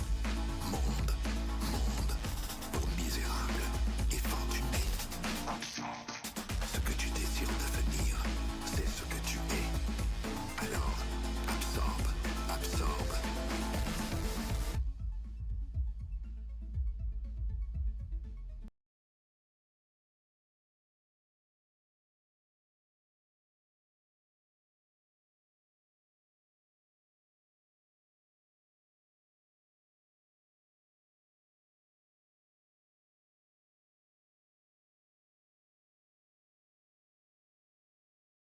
Welcome back, everybody. I hope you enjoyed those finals commercials as we got ready for this next lobby. And that was the sum up in Group A. It was a really fun match. We saw a lot of combat, but Bricked and the Blowers seemed to kind of hold the lead and take the win. So, really kind of fun matches. You missed those, go back and watch them. But who cares about Group A? Because we're moving on to Group B, the real fun one. And if we take a look at the loadout of the group of the teams, they will be Fourth Party Cashbox, Team D, Halto's Finest, and the Make-A-Wish Foundation. So some really interesting teams in there, and you can kind of see where they all line up. Fourth Party Cashbox currently in 8th, Team D in 5th, Halto's Finest in, where are they? They are in 4th, and Make-A-Wish all the way down at the bottom, sadly, in 11th. But I do want to point out that Make-A-Wish on Wednesday had a really good performance. They seem to kind of come back. They seem to, overall, over all the teams that I've seen in this entire league, they seem to be the team that I want to say has like matured the most out of all of the Playdays that I've seen. So I think if you kind of want to root for an underdog, definitely root for Make-A-Wish team, because I've been really impressed with what I've seen so far, and I hope that they're able to continue that going forward. But really, this is a good lobby. There's a lot of heavy hitters in here. Halto's Finest, I think, is a crowd favorite. And really, just I think that this is going to be one of the more balanced lobbies. So I think that you can expect just a lot of really intense gameplay, probably some really close scores. And yeah, I'm just quite excited to get started. And our first map will be on Seoul under construction. So, Merch, what do you think about this group, Group B? Do you have any thoughts on these teams? Have you seen any of their matches? What are you feeling so far? Yeah, I think this is a huge group. As you were saying, shout out to Make-A-Wish. They've definitely been making strides and improvements, and it's very cool to see teams just improve like that week to week. But pretty much everybody in this group is capable of taking that second spot here in the standings, aside from Make-A-Wish, unfortunately. Fourth Party would need a perfect day, but between Halto's Finest and Team D, there's a lot of potential to take that second place spot, and I'm looking forward to it. And what better way than to play on the best map ever made in the history of video games. Jumping on board with Brendy and the boys, they're going to send over, oh, it looks like Brad is filling in for commit today, something to note. HF and Grad specifically has been frying. He's taken all these opportunities and absolutely seized them. But they're going to have this first fight going against Fourth Party Catchbox. Brendy just looking to stay with his team as a good medium should.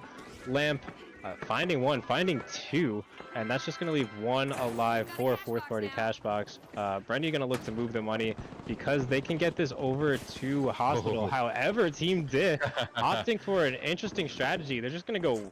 Oh, they got the jump. So Team D just got out of there first. I thought they were going there without the money for a second, but they're going to force HF to go plug up at top construction. Grad's going to find his pick on Viper. Nice play out of Make-A-Wish trying to shut this down. Unfortunately, they're not able to do so. So we see HF getting money going over at the construction site, and we see Team D with money over at Hospital. Grad with some beautiful shots, trying to play his life the best way he can. Unfortunately, he's going to fall to the hands of Sergnal, and that's going to be a wipe for Holto's Finest. We're going to see a revive now from Sergnal, a huge red barrel as well, as we just see that Mesh Shield doing its best to keep the team alive. Unfortunately, Sergnal's going to fall. Viper's going to get traded out by Brutal Logic. Absolute mayhem ensuing, but that's finally going to be a wipe for fourth party Cashbox. No one is stolen yet from HF, and they're going to be coming off spawn momentarily. Yeah, this is wild. Why is nobody going for this? Finally, somebody goes for it, and it will be the Make-A-Wish team. And I think that they're going to be able to get this right in time as Holto's Finest spawns right back in. There is Lamp running that SA shotgun, trying to connect with anybody he can, but he gets stopped by the goo. There's Varian trying to run away on the crane, but sadly gets caught out by Lamp's SA shotgun. There is the steal going off. They're going to be able to hold it. There is the crane in place, so I would try and drop that if I was them, but oh no, they're all lock bolted in place. There is Goo trying to buy themselves a little bit of time, buy them a wall, but nobody's really connecting off of this lock bolt. They got two people and nobody took advantage of that. I'm not sure what happened there, as Holto's Finest seem pretty unfazed by this whole thing. There is maybe 15 to 20 seconds left on this cash out. There is C4 that went off Red Barrel as well. The cash out is on fire, but it looks like there is another team here. Make-A-Wish are going up to the crane, but they do spot out Team Dip, and Team Dip, one of them goes down immediately. But again, everybody's just kind of ignoring this. This cash out has maybe 10 to 15 seconds left, so somebody needs to get on it right now. There was a nullifier that went off, but didn't connect with anybody. Viper now throwing a gateway down, trying to stay alive in this fight. He's very low, 30 HP, having to go through that gateway. Probably a smart move. They killed each other. Brendy and Viper went down in that fight. They both got a great shot off, but the cash went to Holto's Finest. Really great play. Yeah, nice stuff out of HF, exactly how you want to start, and they are slaying out too, so they are sitting pretty in first place. As you see, Team Dip also cashing out, but didn't really fight anybody, so they are about $5,000 behind. Nice stuff, you love to see it if you're an HF fan for sure. We now see fourth party Cashbox trying to get in a cheeky little position here, waiting for the drop on Team Dip, who looks to be just moving vault number 4 out of there as fast as possible. But now we're going to see some aggression coming in from fourth party Cashbox. We see Brutal Logic here with the lock bolt in hand. This thing has shown time and time again and week after week, it is just an absolutely devastating tool, as we're going to see a lock bolt come in. I don't know if it grabbed anybody. It looks like he may have caught one with it. He did, and he's got him stuck in the stairs. Unfortunately, he is able to get out of there, but Cafenio is going to get a pick on Grad. No wipes just yet. Lamp at about 50% HP. Brendy with some huge shots. He's going to get a trade with the burn. Again, not a wipe yet, as we see a hand raise coming in. Brutal Logic trying to get his team back to life. HF looking to get a reset somewhere, some way. They are not quite on my screen. Oh, they wipe. Okay. Cafenio is going to wipe Lamp.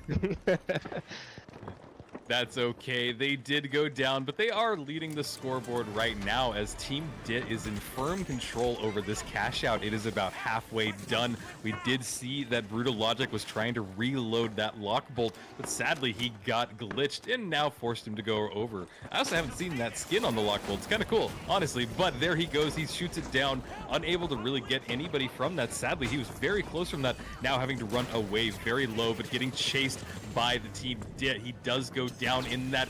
Llama and Spawns are able to get 2 kills from them, but Llama now down to just 1 HP, sadly gets caught out by Cafaneo, and it is just now down to a 1 versus 2, and they get stuck out in the stairwell, and sadly fourth party Cashbox goes down in that fight.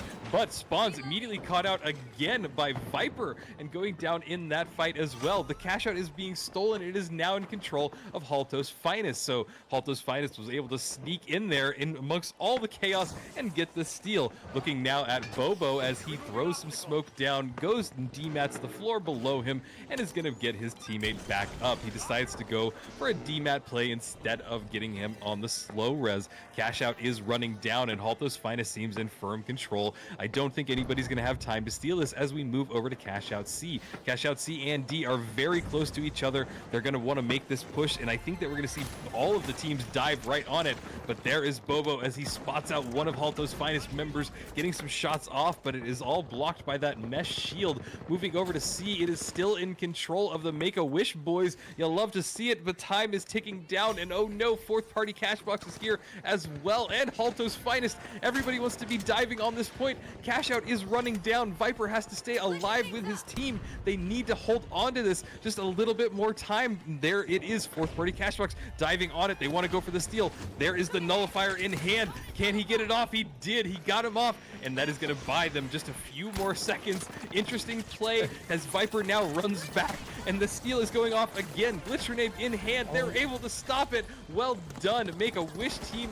You are getting some kills in there and got some cash. Everybody's here over this point. Everybody just wants to fight and die. Graduating going down. No team wipes happening just yet, but this battle is just really wild and back and forth.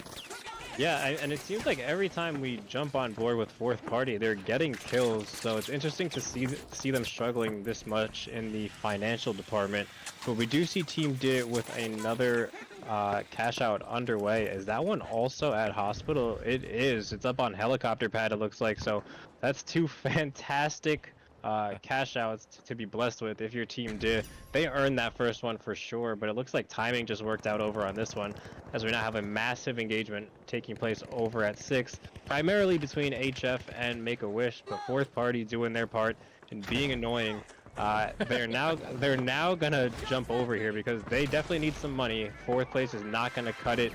You cannot settle for fourth place here. You're going to need that plug money, and you're going to need to cash out with it as well if you want to make any strides. We see some nice shots going in. Everybody just lighting up Make-A-Wish, unfortunately, but fourth party is going to get the better half of that one. Signal gets one. Lamp finds one as well.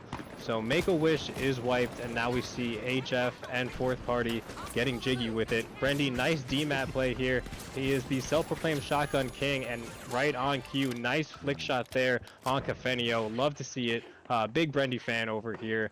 Nice to see him back in the slaying department, because in these earlier weeks he has been struggling a little bit. As we pull up the scoreboard, we see him going 6-3, but unfortunately as a medium sometimes it is not the most glorious role. You're stuck playing behind your teammates, but I love to see Brendy able to slay out like he is right here right now. But 6 isn't moving at all, so they might be waiting. As we see, they're probably just trying to avoid a ridiculous stagger. I'm not quite sure, or they're just keeping this away. That's actually what they're looking to do. There's no need for this to go in. Yeah, this money's not going to go in unless someone gets out of there quickly with it. But Grad doing his part, staying alive, hits the nullifier. See you later in another dimension. He says, I'm out of here. So HF's going to take second there. Interesting decision. I don't know why they didn't try to plug. They were content with taking second. I think they played very well. But am I missing something here, Rio? Or should they have tried to at least plug? It was an interesting decision. Not the one that I would kind of make either, but maybe they had their idea, their strategy. I don't know, but okay, hold on. Team D with 3 kills in total. Their Llama had 515 damage. Bobo had 418. What? And I think that was in the first fight. I think that was the first fight. Okay, it's my job to talk, and I'm speechless. I don't even know how do I explain this to the viewers? Like, what just happened? Merch, you got to help me out because I don't even know what to say. I got you. So what I always say in times like this is that it's an objective game, and this should be the ultimate lesson that we're not playing team deathmatch here. Definitely kills on a scale like that would help. Having 3 kills to your name typically would probably hurt your overall score. But they essentially had 2 cash outs completely uncontested. So you're not getting 500 apiece here or there, but you're getting 8,000 and then 12,000 or 18,000 respectively. I think it was the first and last that they had completely for free. So absolutely ridiculous. That's got to be a YouTube video from one of those guys. How we won a Pro Leagues match with 3 kills. But I mean, yeah, you love to see it. You love to see it. Yeah, okay. Just one of the weirdest things I've ever seen in the finals, but yeah, you said it right. It's an objective game. They played the objective. They got it right. And yeah, just fun to see. I don't know. That was honestly really anticlimactic. I didn't like how it ended. Everybody was just kind of hiding the cash away from each other. I don't know, everybody. I have a feeling that map 2 will be a lot different. These teams, I'm just going to go with they were feeling each other out. Nobody kind of knew what to do, and it was just kind of like awkward teenagers at a dance. Nobody really knew how to dance. Nobody wanted to call out their partner and say, "Hey, cutie, come on and dance with me." But now I feel like I'm just kind of going wildly off topic. But we're gonna get loaded into map number 2. And yeah, we will see what this map is here in just a second. Fortune Stadium. Ooh, we haven't seen that today, and it is my favorite map. So I couldn't have asked for anything better. Let's see how all of these teams unfold on this map. I was gonna say, if I remember correctly, this is Rio's favorite map, and I definitely understand why. There is a lot of potential to be creative here, as we see Llama getting to work quick with the renovations, taking out some structural foundation on this building. Now has a goo in hand as well. A slow approach here. They're actually going to be walking, trying to get that silent footstep audio for those of you at home. You do get silent footstep audio when you walk, something to keep in mind at that higher level of gameplay. Across the map, fourth party Cashbox seems to be handling Make-A-Wish, but right here in front of us we have Boo Boo trying to get this engagement going against HF. Nobody is fallen yet. We do see some damage going in here and there for both teams. Perhaps Team Did just going to try to move this money and force a mistake. It's not something that you can really bank on, forcing mistakes against the best players in the world, but we do see that heal barrel, aka the blueberry as STN calls it, in play. I would like to see a lot. I would like to see this. Exactly what we're seeing right here. I want to see people run around with that and throw it preemptively, because I think it can do a lot. We see Boo Boo looking to do a lot with this nerfed Cerberus, but the nerf doesn't seem to be affecting these players that much. Spawn's going to get that pick on Brendy. Again, a slow fight here across the map. Fourth party Cashbox did wipe, but Lamp's going to find a pick on Boo Boo. Llama's going to take out Lamp.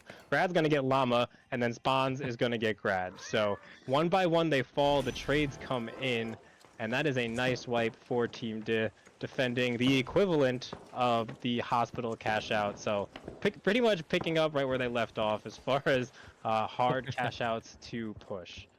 Yeah, and I think that we're already seeing more of a skill or more of a kill count on Team Dit on this one. They are in control of it, but hey, it looks like they're even being avoided over here as Viper and his team start to go for this cash out. Cash out A is starting to tick down, but we are watching as fourth party Cashbox makes their push. They want to get in there, they want to get some kills, but Cafaneo is having to duck back, having to push backwards a little bit as Sergil has gone down. So Brutal Logic and his teammate are just kind of stuck out there a little bit. We're waiting, I'm assuming they're going to coin in. I don't see them trying to go for a res, but it has kind of slowed down here as fourth party Cashbox try and find their footing and maybe go for another push. There is the coin. They've coined back in, and they'll be going for a push in just a second. But yeah, I'm not sure if we're going to stay on A or go over to B, because both teams are fighting it out on the other side of things. It looks like Team Dit is getting some kills over there.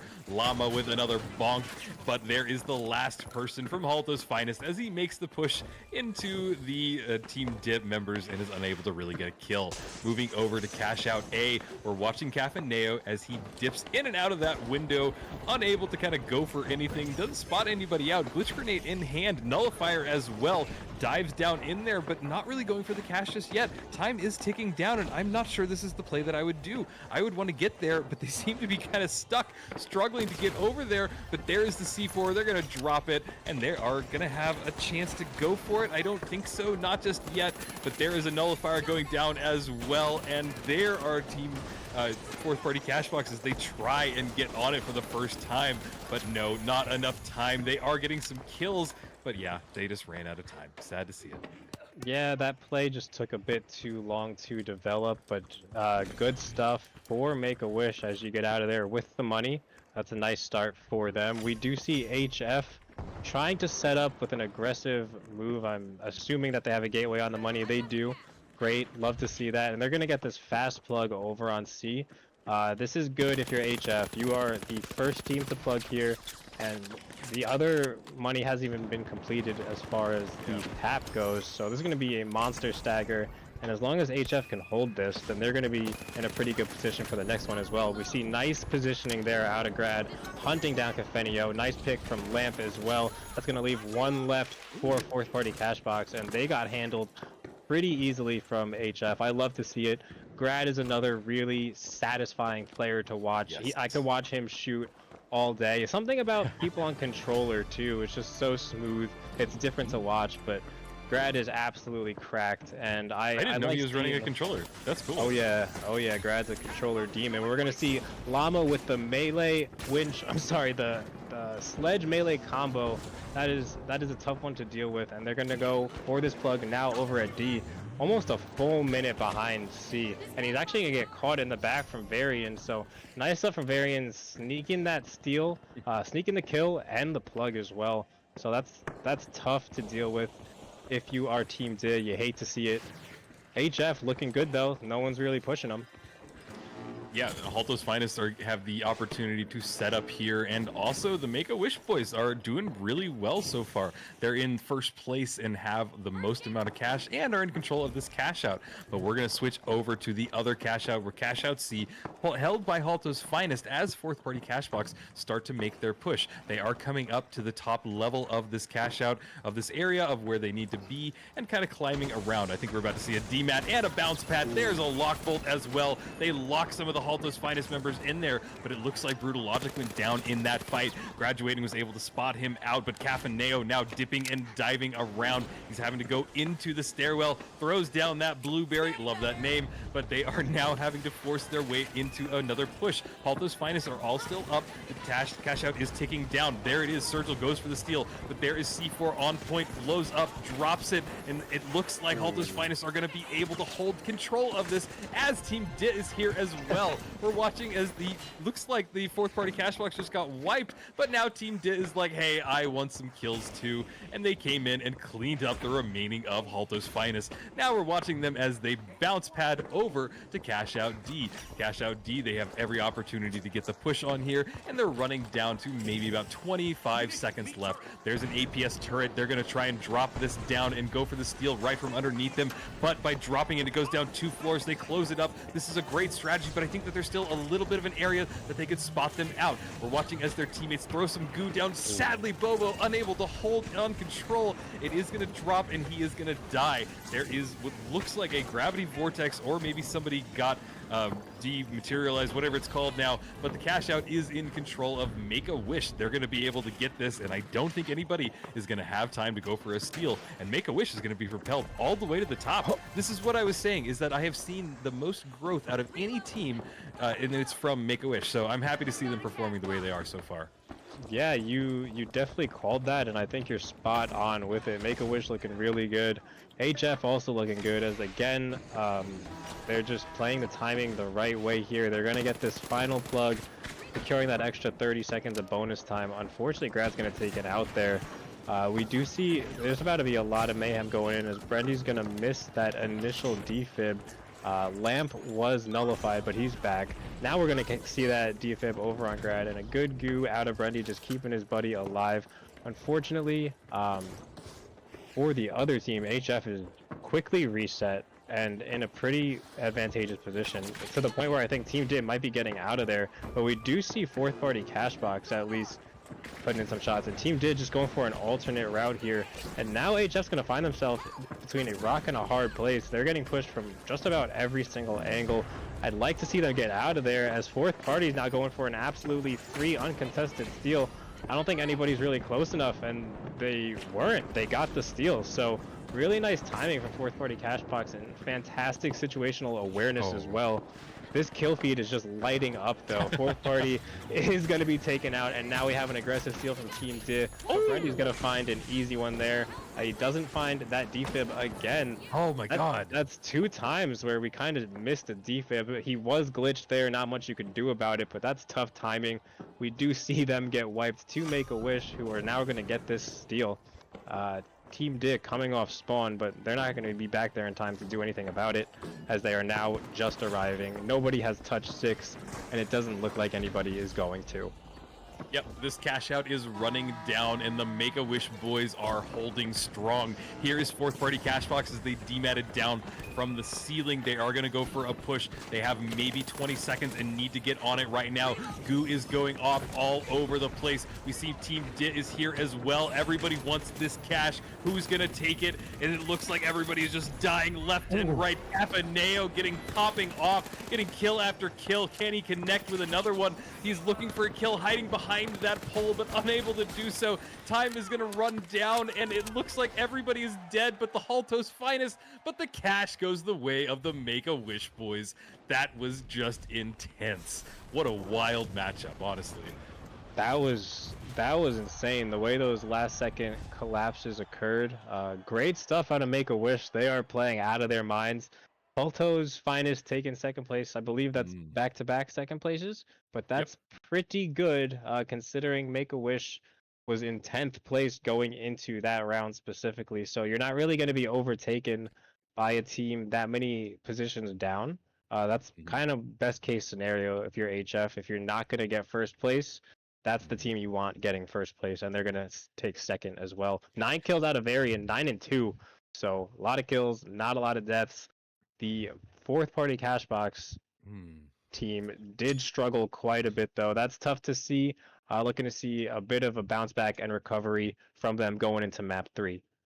Yeah, I really hope so, because like there are some really well-known names on fourth party Cashbox. I mean, Sergil, Cafneo, and even Brutal Logic. They're all people that have been in the scene for a while, and I have seen them just pop off like crazy.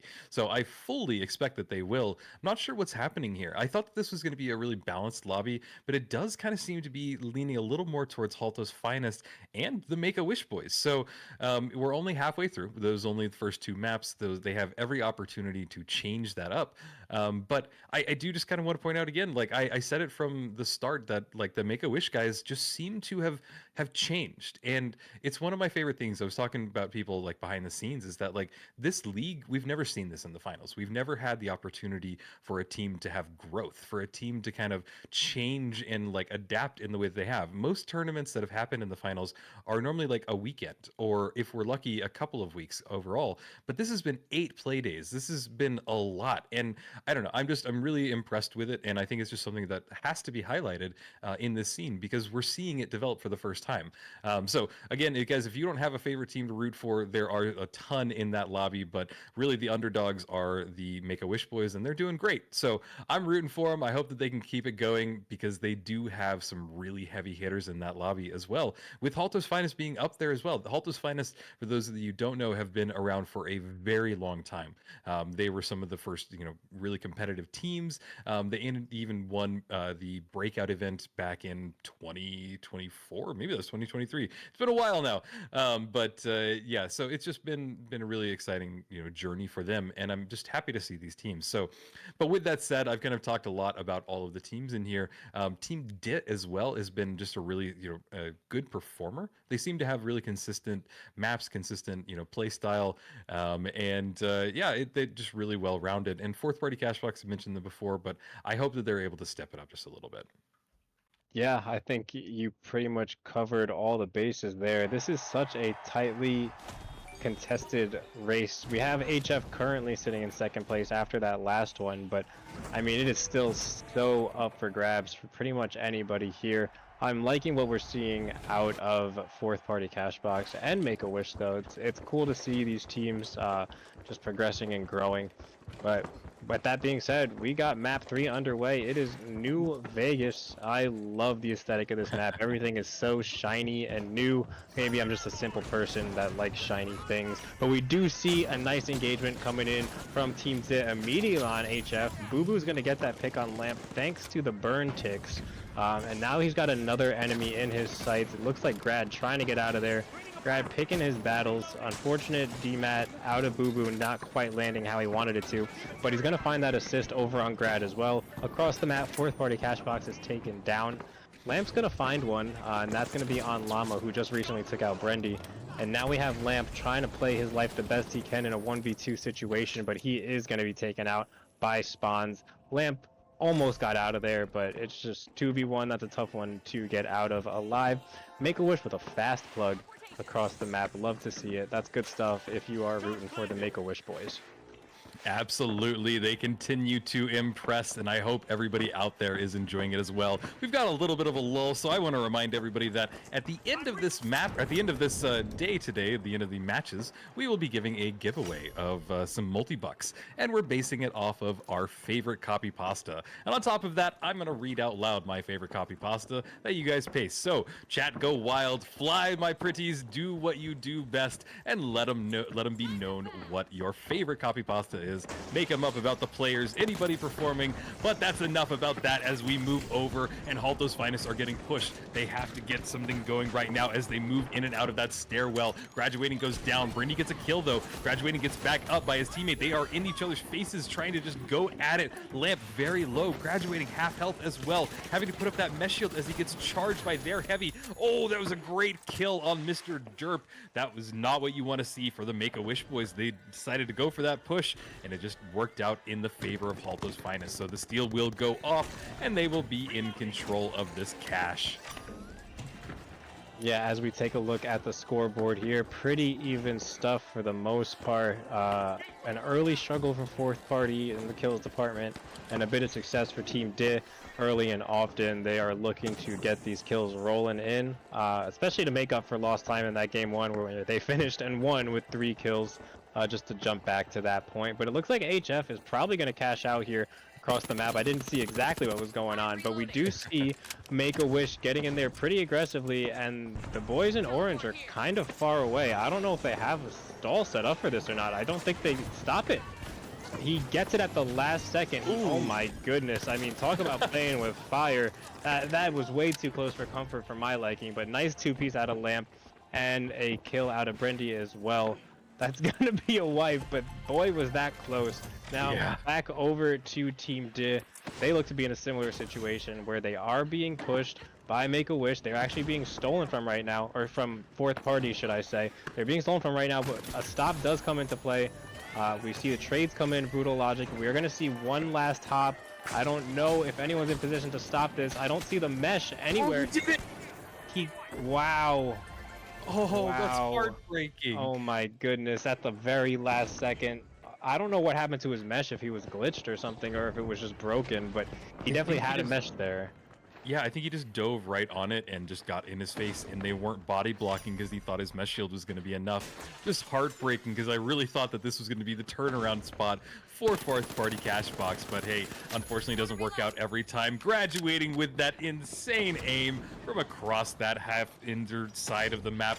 Really cool to see as Cash Out C will get started by Halto's Finest. Halto's Finest with a pretty good lead so far, 19k, followed up shortly by Team Dit with just 15. On the other side of the map, it looks like Spawns has gotten a nice kill there. The other Cash Out has not been started, but Vault 4 has been tapped, and it does seem like fourth party cash box are the ones that are going to be in control of that. We're going to move over to this vault because it doesn't seem like anybody really wants to fight with Halto's Finest at the moment. This is the mega dome that we're seeing right now, and it does, and fourth party cash box were able to kind of get that vault over there and get Cash Out D started. We do see that the Make-A-Wish boys have gone down. This is not their performance today. It seems to be like every time I sing their praises, they have a little bit of a slip up, but hey, that's okay. As we said, everybody is maturing and growing. But yeah, things have kind of slowed down. I'm not sure. I think people are going to go for a little bit more of a strategic push in this next push. Yes, somewhat of a caster's curse, if you will. It's almost like when I spectate, whoever I spectate ends up dying immediately after. We see a blueberry in the hand of Cafenio, but something I just want to point out here, this being the last day, play day of the season, it's kind of a lost point, but I would have liked to see teams forcing doubles to avoid large staggers. I think that's pretty much the only way you can kind of reset the timer, is in forcing both of those follow-up cash outs, or vaults I should say, to spawn at the exact same time. We hadn't really seen that a lot. I thought we were going to see it right here, but we didn't. Regardless, we have a huge engagement going on between HF and Team Dit. HF currently in control, but Team Dit is all over the place trying to make something happen. Lamp in a really nice position here, playing his life very well. It does look like Brendy fell, and now Lamp is going to fall as well, but Grad is getting the hand res on Brendy, in a pretty good spot. They can get there, but that's a nice goo. They're going to have to be quick here as we see the sledge just not doing the job on Brendy as he gets him out of there. And nice stuff out of Brendy there. Beautiful shots out of Brendy. Very well played if you are HF. Good stuff. Across the map, though, it looks like fourth party Cashbox just wiped on the money, and no one really in position to do anything about this as Make-A-Wish is going to get that steal. So a little bit of a Uno reverse card on that Caster's Curse as Make-A-Wish has turned it back around yet again. Yeah, and that's one of my favorite things about this game is that everything can just change on a dime. It is not set in stone until the last few seconds of that timer tick down. So it can all just be jumbled up, and you never know it. Halto's Finest is looking pretty right now, but there is no guarantee that they'll even end up in first. We're watching them now as they set up on the Mega Dome. They're trying to spot out where everybody is so that they can make the decision of which cash out to go for. They don't want to go for a vault. They know that Team DIT is right below them, but they also spot out the Make-A-Wish boys. They are over there, and they are in control of Vault 6. I think they want to go for the Make-A-Wish guys. We spot them out. There is Viper. Oh, sadly graduating, unable to connect any of those shots. That is at a pretty good distance for him for the XP, but he did not connect any of them. They are still just staying on this Mega Dome and waiting for something to happen. There was the gateway, I believe, that helped Team DIT get cash out started, but we're watching now as Halto's Finest are looking overhead. They're in a nice little gargoyle formation as Cash Out B is about to get started. RPG goes off and just stops at least two of them in their tracks. And there it is. It looks like Viper down to just a tickle of HP. There it is. Or Varian, and Varian goes down in that fight. Graduating now, looking for his next victim and spots him out. He's running right into Mr. Derp and brings him down. That is going to be a wipe on the Make-A-Wish guys as they get set up, and Halto's Finest are in control of this cash out. That was so funny to see. Just out of the corner of your screen, you see Brendy from the top ropes chasing in after 3 enemies, and they somehow come out on top of it too. I thought for sure that was going to be a questionable push, to say the least, out of Brendy, but HF just collapsed perfectly onto fourth party cash out, and they won that fight pretty convincingly. Across the map, Team DIT is ahead as far as the timing goes on the start of that plug, but because we're in overtime, these are going to finish approximately at the same time, if not the exact same time. We see Make-A-Wish trying to do something here. First place is still on the table, but somebody's going to have to do somebody about HF's money. Otherwise, no one's going to pass them. We do see a nice nullify come into play, as well as some evasion away from that winch claw. Huge stuff, but it's to no avail, as eventually you're going to fall as well. Boo Boo and Spawns with their picks. And now that just leaves a lone heavy for the boys at Make-A-Wish. You hate to see it, but out of nowhere, fourth party Cashbox are going to just show up and try to get this steal. One stop comes into play, but I think that's really it. Nobody was prepared for this push where a full health team comes in against 2 teams that have been battered and bruised. Across the map, HF still in possession of their money, so if no one steals from HF, it doesn't matter really what happens here. We do see, though, fourth party go from zeros to heroes. They jump from 4th to 2nd place here, and with 3 seconds left for someone to start the steal over at B, I don't see much happening. It's also a kill race, something to keep in mind here, as Team DIT is a kill ahead, but they have wiped. Ooh, and fourth party doesn't get the second kill they need to actually overtake. Very close kill race here. Beautiful stuff from HF.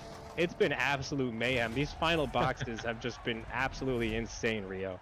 Yeah, you're absolutely right. And guys, just for those of you who don't know, what just happened here is that it looked like second and third were tied. So they had the exact same amount of kills or same amount of cash. And what Merch was mentioning is that it turned into a kill race. And basically, when 2 teams are tied the way that they are, the first team to get a kill will get 500 extra cash. And what that does is it brings them to the second place in the scoreboard. But on top of that, what it means is that if the third place team gets a kill as well, which is what we saw, they only get $500. But the team that eclipses it will be the ones that goes goes up first. So the very first person to get to that cash total holds the place. So that's what we saw there. And it's sad to say, but Team Did just slowly, just barely got that kill a little bit earlier than the fourth party cash box. So that was their opportunity to get it. And it's just a little bit of an explanation of kind of how it works. Because I think that the cash totals can be a little bit confusing sometimes, especially if you guys don't play. But that is map number 3. That was Vegas. That was wild. Like, that was a good map. And hey, fourth party cash box, they actually were able to get some cash outs finally.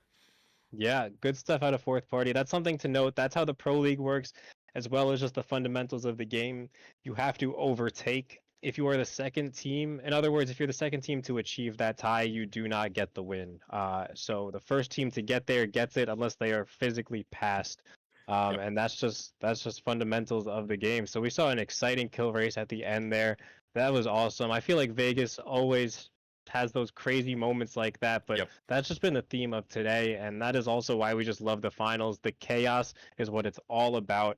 I believe we have one game left from this Group B. Group B flew by. I don't know if I'm just like immersed in these games right now, but I'm having a great time casting it with you, Rio. I am excited to see map number 4, and HF, I believe, gets the pick on that one. Yes, so whoever wins gets to decide the next map, and I'm curious to see, because this has been a little bit different. It's going to be Sis Horizon, so that is a very commonly picked map. For a little bit of history of you guys that haven't seen it, Sis Horizon, back in the day of when we were doing private matches, was the only map that had no variations. So it was the only map that you could get the standard experience on without having to worry about, like, is it going to be under construction? Is it going to be a mode that people don't like? So in the competitive scene, Sis Horizon became kind of the preferred map, and it is, in my opinion, some of the maps that we see some of the best gameplay on. So I'm very excited, guys. This is map number 4. Keep the copy pastas coming. I want to see how excited you guys are. Root for your favorite team. Don't have a favorite team, you have a favorite color. Follow it along as we get started on Sis Horizon.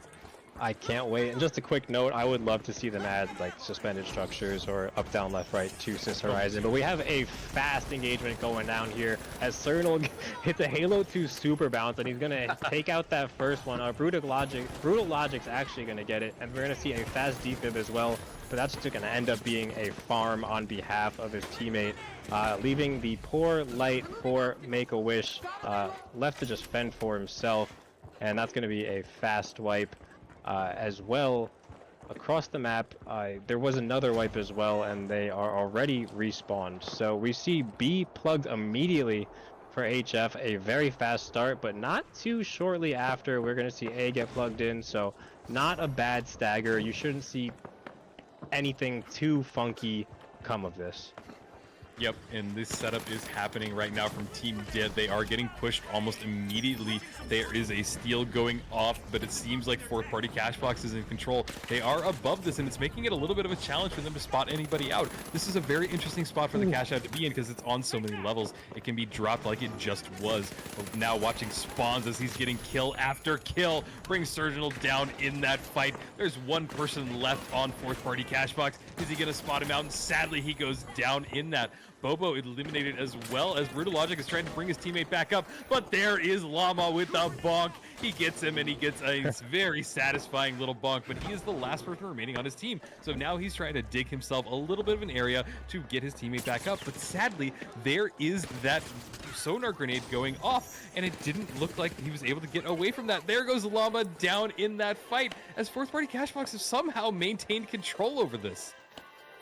Yeah, this is some crazy stuff going down. I don't know if you guys at home can see the chat as well, but we are also playing rock, paper, scissors at the same time. Something to keep in mind, as these teams who are dead are just that competitive. They need to win when they're dead or alive. But we do see HF in possession of the money across the map. Fourth party maintaining control over here.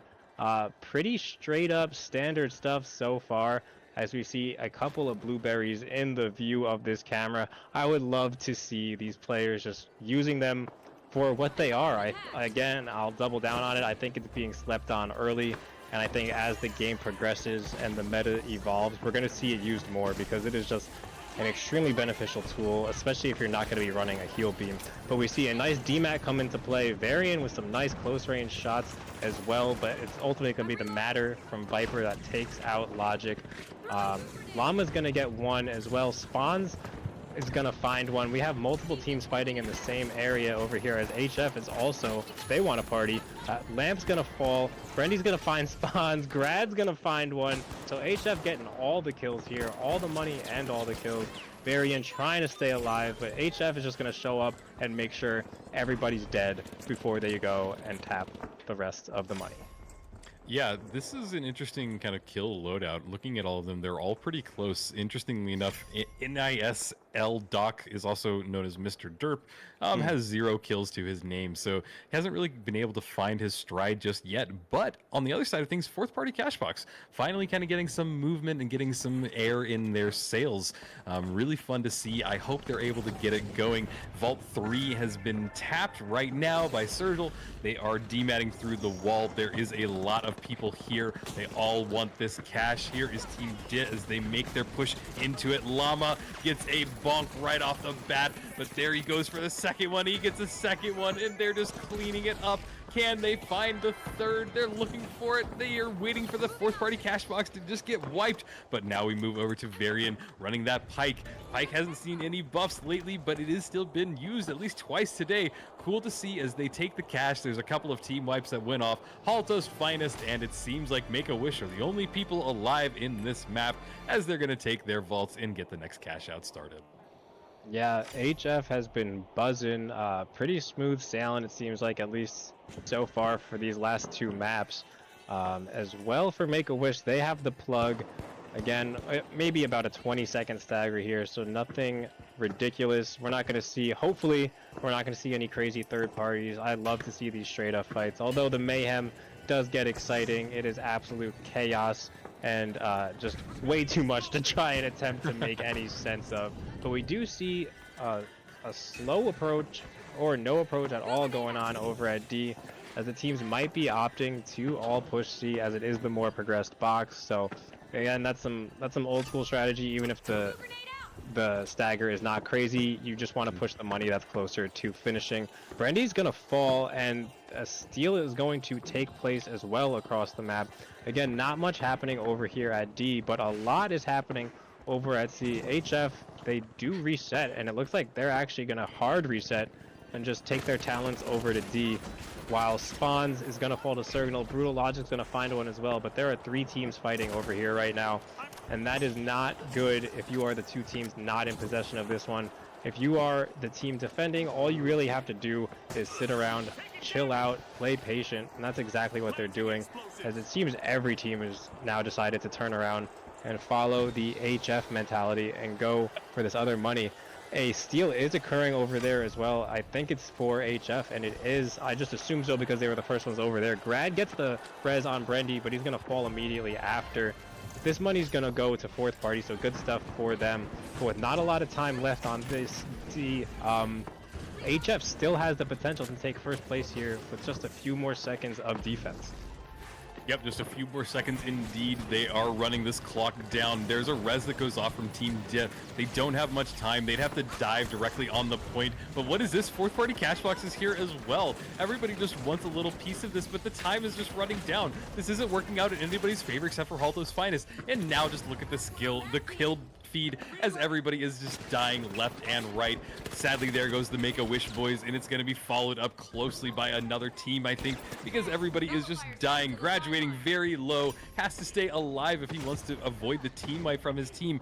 Great movement from that with those dashes, getting on that bounce pad and just really moving across the map. His teammates were able to spawn back in. I think they used their coins, or maybe they got 1 coin and res the other teammate, but they are all back. They're in control of the cash. They've got 33k. We've got a minute and a half as they make their way towards Vault 5. They will get the tap on this, pretty uncontested, and Vault 6 has already been taken. It is now in control of Team Dit as they're bringing it all the way to cash out B. Everybody is very close. This is an insane close quarters combat. We have a Vault and a cash out right on top of each other. Teams are diving on top of this point. Vault 6 is just insanity as it looks like fourth party Cashbox has taken it and they're trying to run. They want to get out there. They're running away. Sergil breaks the the wall and gets the kill with the elbow. That's wild to see. Varian now running with the cash. They have it in hand. Bounce pad as well. They will get the plug onto B. I say that as I hold my breath as he now seems to be running away from it. What is the strategy here? So I was gonna say HF does not want this to get doubled. They were clearly going for the split, but yeah, he's just getting that money out of there. They don't want the double. The double, although would essentially guarantee at least top 2 for HF, you run a greater risk of not finishing in first. They just have to play their money here. But if they're going to keep playing volleyball with this cash box, it's going to get to a point in timing where it gets doubled anyway. So HF needs to disengage here as fourth party is aggressively pushing. HF really needs to just play their lives here and play a ratty defense.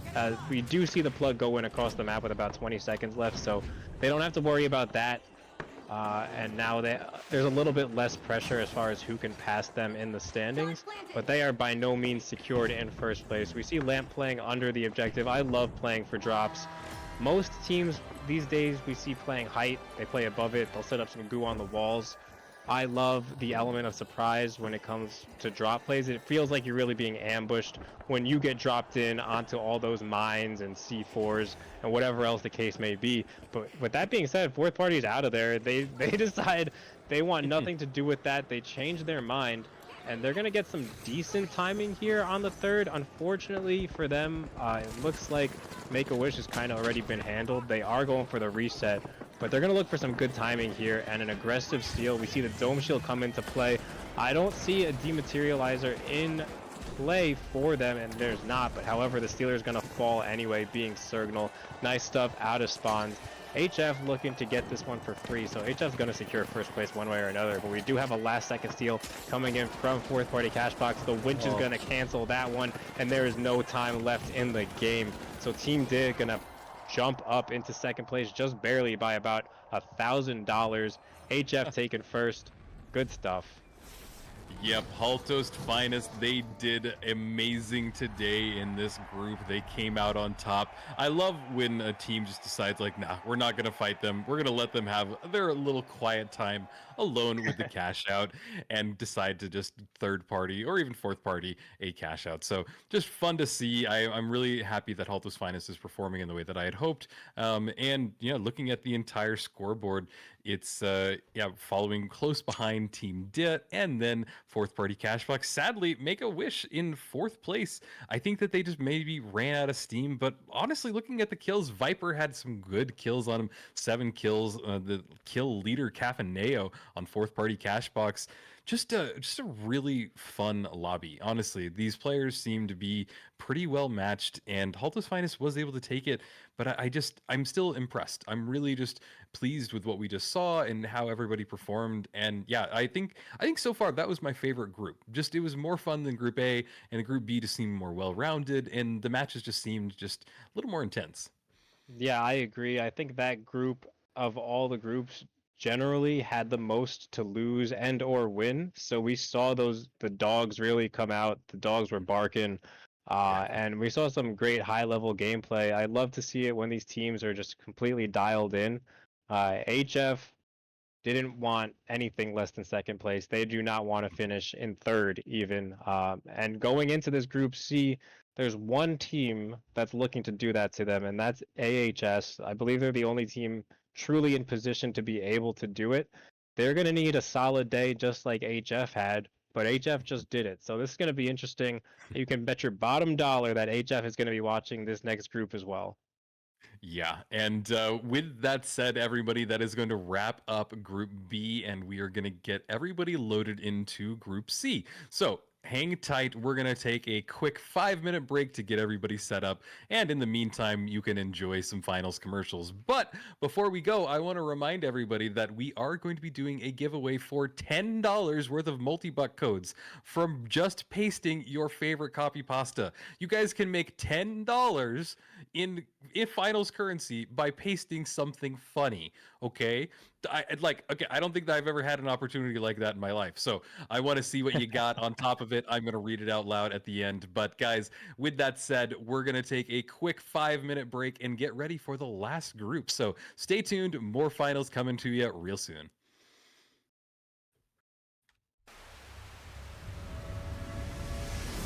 This isn't just a game.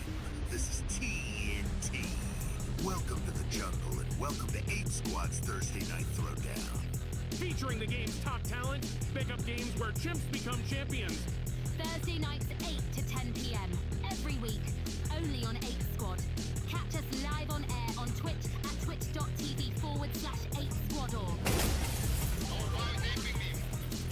In the world of sports, every second counts. Every move matters.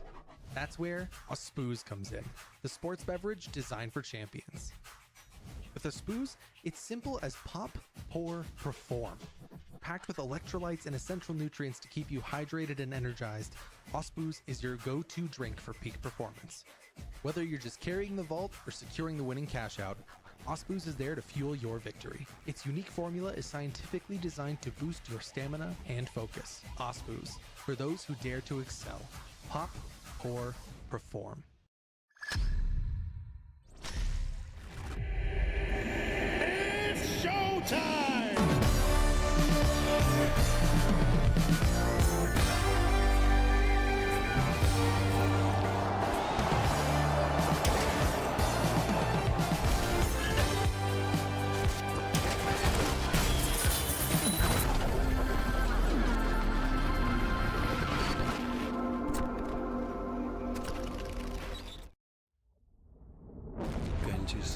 The real world can be unfriendly, misleading, confusing. But your world doesn't have to be. Reality Shield will protect you, cutting out the noise, making the world perfect. We do not censor. We cultivate. Engimo.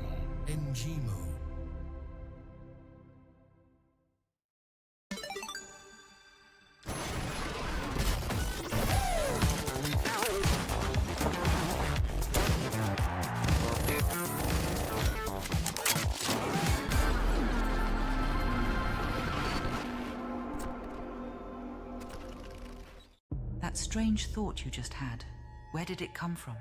And was it even yours? Our new Series 2000 effectively suppresses third-party influence and eccentricity, outperforming our competitors within the standard deviation of conformity. With the Series 2000, your mind stays in control. Via, we as one. The life giver. The sun, always on. The source of everything that is good. But can it be trusted? Holtau's Sun Insurance will have you covered if the unimaginable happens and the light goes out. Holtau, brighter than ever.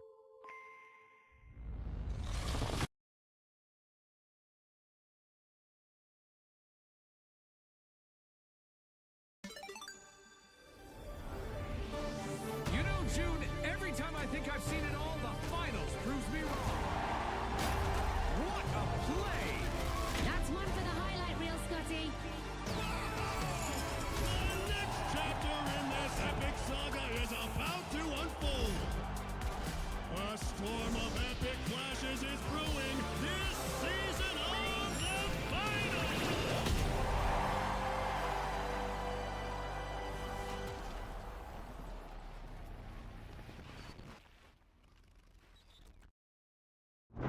The stars. Distant. Watching. When will they arrive? Will your family be disintegrated first or last? Will your family dog become their leader? With Holtau's alien invasion insurance, you don't have to worry. Alto, we got your back.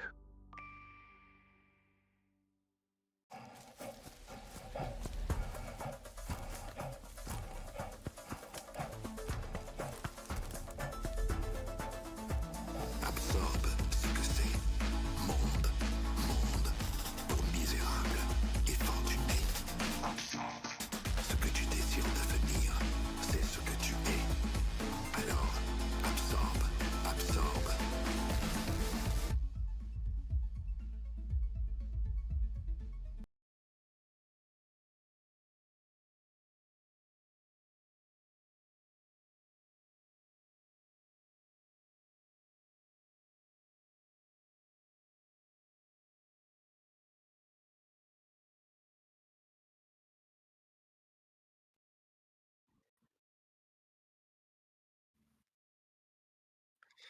Welcome back, everybody, to Pro League. This is the 8th play day so far. We have had Group A, Group B, and now we are about ready to get started on Group C. I'm joined by Merch. And Merch, how have you been doing so far today? You've been enjoying the games?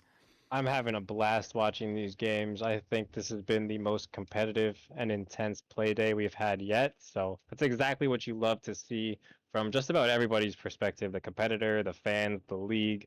This has been awesome to watch. And we have a powerful Group C coming up, some big names, 200 MS, AHS, Ape Squad, and Dark Horse. I'm looking forward to it, Rio. Yeah, me as well. These are some interesting teams for sure. Looking at them all, Dark Horse also has kind of been one of those teams that has had a lot of growth going through the entire league. So I'm really excited to see them. Ape Squad, always a fan favorite. Everybody loves the apes, and they have quite a fun community as well. So check them out. But 200 milliseconds has been, sadly, right now they're in 12th. They weren't in 12th in the beginning. So the scores that you're seeing are a little bit skewed, you could say, because we have these 4 teams haven't played. So it'll be interesting to see how they pan out after it. But honestly, and then we have After Hours, which right now is sitting at 5th. And yeah, pretty consistent. This is going to be a really interesting lobby. I don't know. I don't think that anybody in this is too stacked. I think that yeah, I think this is going to be quite fun. But we're getting loaded into Seoul under construction. So guys, if you are ready for some amazing combat, some amazing finals gameplay, I hope you are, because we're getting started. And keep the copy pastas coming. I have seen some hilarious ones already. And chat, I love ya. I appreciate ya, and I hope you have a wonderful time on Seoul. I know I will. Shout out to Corbra. Never mind, as he just elbowed the blueberry. I was going to shout you out, bro, for doing exactly what I said, and you kind of soiled it. But with that being said, would have been a perfect time to use that blueberry on Sparrow as he falls to Brands across the map. Nothing too severe, though, as we see the fast defib coming in. Our first engagement is going to be Dark Horse taking on 200 MS. That was actually a pretty long-range pick, especially considering it was an XP. And I think that's the XP as well. So 200 MS looking dialed early and often as we see now the blueberry into play. Corbra not exactly using it the way it's intended. So he may need some more reps with the blueberry in hand. However, across the map, it looks like After Hours already has this plug in, but BMO's getting picks. BMO's beaming, living up to the name for sure. And that's actually going to be a wipe for AHS. So Ape Squad going to go for the fast flip over on the other side of things. But meanwhile, here on top construction, another blueberry in play. And we are just being patient, waiting for 2 to show up. I do like this out of Dark Horse, all jokes aside. I think this is exactly what I was asking for, and we are seeing it. But 2's kind of being abandoned, at least for the time being. That's one approach. I was saying you could go for the double to fix the stagger timing. You could also just completely forget about the money, and that's what it looks like they're doing over here, Rio. Yeah, there's the plug. Honestly, in a situation like this, because the stagger is so massive, I tend to stack. I tend to double. I think that it's the smarter move, just so you can kind of get the rest of the map back into favor. And the first 2 cash outs kind of stack isn't a ton of cash. But with that said, they didn't go for that, and they decided to split them up. So there will be a massive stagger, and we can fully expect these teams to go from one cash out to the other. But with that said, Brands is just popping off right now, able to get 1 kill with that XP. Spots out Corbra trying to get his shots off. Corbra going up the ladder, up the elevator, all the way to that crane area, but decides to fall down. His mesh shield has blocked all that damage from him, but not anymore. It is going down, and there is Corbra as he jumps away. Cash out A will now be taken by 200 milliseconds because the Dark Horse have completely wiped in that fight. Moving over to cash out B, it seems like the Ape Squad is in firm control, but there's Hank J. Wimbledon as the last person remaining on his team. He throws up a gateway, ready to get away if need be, but the Apes boys are spotted out. He is running the AR in. Cool to see. We haven't really seen anybody use it today in favor of the XP. So happily we can maybe see him pop off today with it, but his team is decided to maybe pull off from this. I'm not sure what they're doing right now, as they're kind of split up. This is not what I do when I'm playing with my team. Yeah, that is I mean, it is something I do when I play with my team, but it's not on purpose. As we see the Hank J. Wimbledon jumping off the map, you gotta put some respect on his name. Unfortunately, he's gonna just dash off the map there. You hate to see it. 200 MS dead up here. Nobody quite in position. Actually, they're quite out of position, but they have an aggressive goo pad set up. I like this. I haven't seen people defend this way all season. Good stuff out of 200 MS. Throwing a different look out there on this final play day of the season, as we see Corbra trying to get some heavy shots in, but he is just under 50 HP, doing his best to stay alive with the mesh shield, keeping the boys alive as well behind it. Good stuff out of them. Sparrow finding the picks here and there. Mad's gonna find one, Brands is gonna find one. A lot of different colors we are seeing in the kill feed, and that first box is going to go over to 200 MS, or second of the first two boxes, I should say. As Beamo's going to find a res. Hank jumps off the map again, so he might be having some issues over there. Not quite sure what's going on. Maybe nerves getting to him, not able to hit the jumps the way he would like. But we do see Vault 3 being tapped, and across the map, Vault 4 is also being tapped. Some nice shots out of Corbra, but the M60 just not doing the most damage out there. But it's going to do all the damage in the world if you don't shoot back, Rudy. You got to look up. Sparrow's going to find one as well, and this is looking like a quick wipe here on 200 MS. As that DPS looked A-okay to me, Rio. Right? Yeah, no, the M60 is totally valid choice, and I love it being used. Corbra is one of the best players to kind of watch when he's doing that, and yeah, it's a great pick. They're now going to be in control of Vault 3.